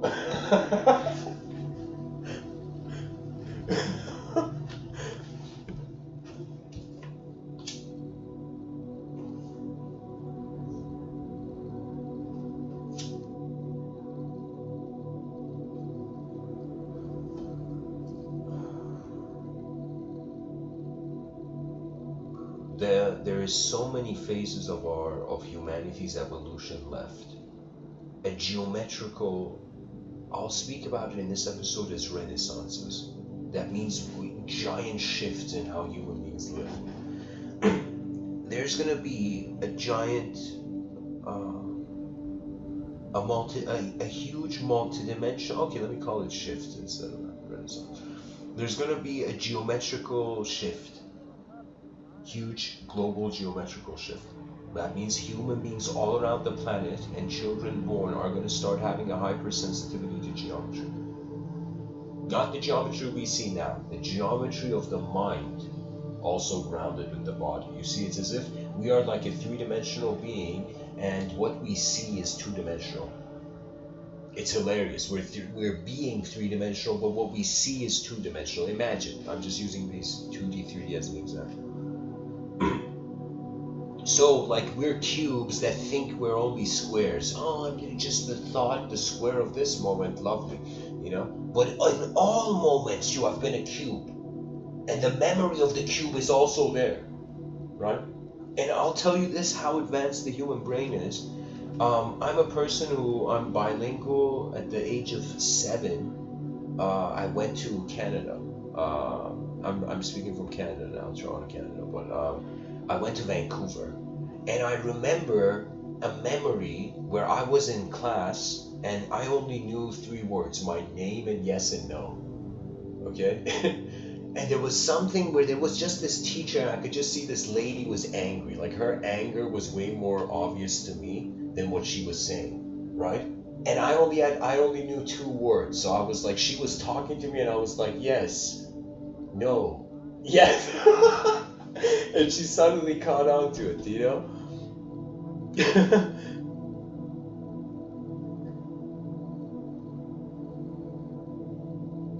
But when I learned the language, all those memories, her words, the sounds, I remembered the sound of her voice from my memory. Then I learned English and that sound became clear. How incredible is that? That means imagine you're someone and the brain is just recording sound. Like it's a sound recording. It's like a video with audio also. Right? So it's an audio recorder, video recorder.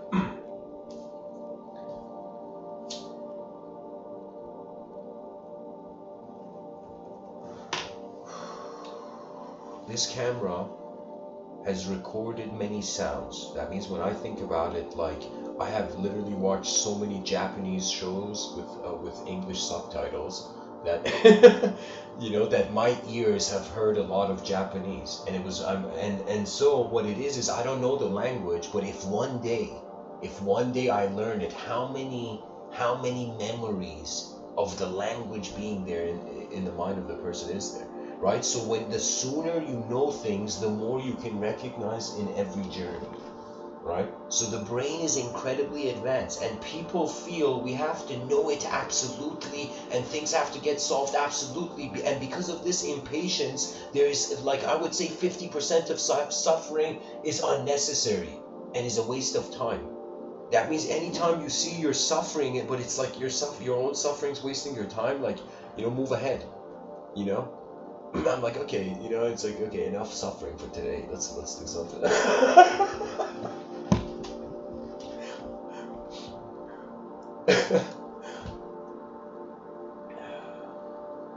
When you remember you are nature, your intelligence, karma becomes beautiful, and through beauty, slowly through trust, dissolves.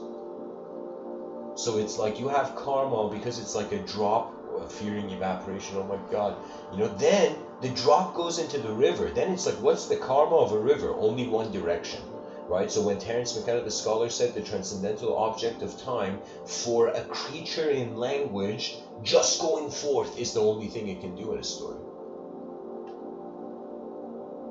And so when Terence McKenna said the transcendental object at the end of time, of course, I don't know how he exactly meant it, I don't have his eyes, but the way I interpreted it was that it's as if from this narrative level, in this linguistic simulation that we are noticing as a linguistic creature, if you don't have somewhere you're going, you stop existing. So in the linguistic sense, it's being this transcendental attractor. It's like we are being drawn. It's like there's a gravity superior to the gravity we find in this dimension. You know, it's like a 3-dimensional gravity that makes the 2-dimensional not just be 2-dimensional anymore. You know, and I would say the mind is just nature's way of talking to itself, if we are nature.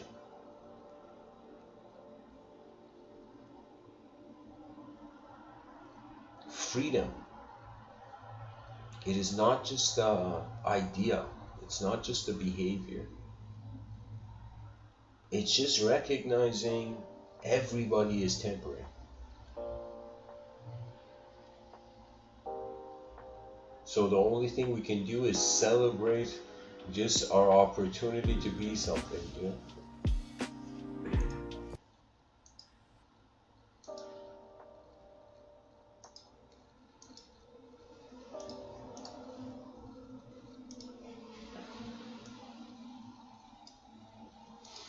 Anyways, I want to thank everyone listening. I want to thank this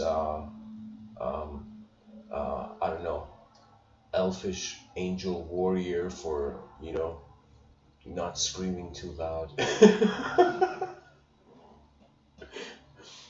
And I'm telling you, seek the efficiency that your eye deserves. That means a lot of people are trying to get out of karma, but first find what is your real karma, the karma of your real eyes. For that, there has to be an honest effort. I don't know like what that word would mean to you, but I'm just saying, like, there has to be just dropping the guard of endless shapehood, and for a moment wonder what it's all about, you know?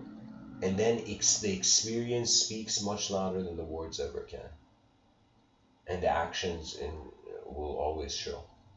So anyways, guys, thanks for listening. And this episode is a question. All the episodes that are a question, people can write their own answers in the comment section. I mean, we got to use the comment section. It's being wasted. Anyways, guys, take care. Namaste.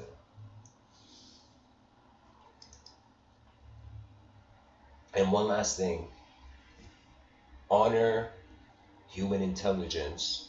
And it's not that you should dishonor dehumanized intelligence, but dehumanized intelligence, it's like what we bring back to the humanized tribe. So we create a central, like, foundation pillar of intelligence for humans. That means we first try to see what is the most advanced civilization for a human being, natural biological human being, then what is the most advanced civilization for even dehumanized entities. That means even if in the future aliens were here, we're like, how do we build a civilization where they're happy too? Maybe in the future an actual alien's gonna be like, I want to be human. Like the alien transforms into a human, but we know that the alien's not a human, right?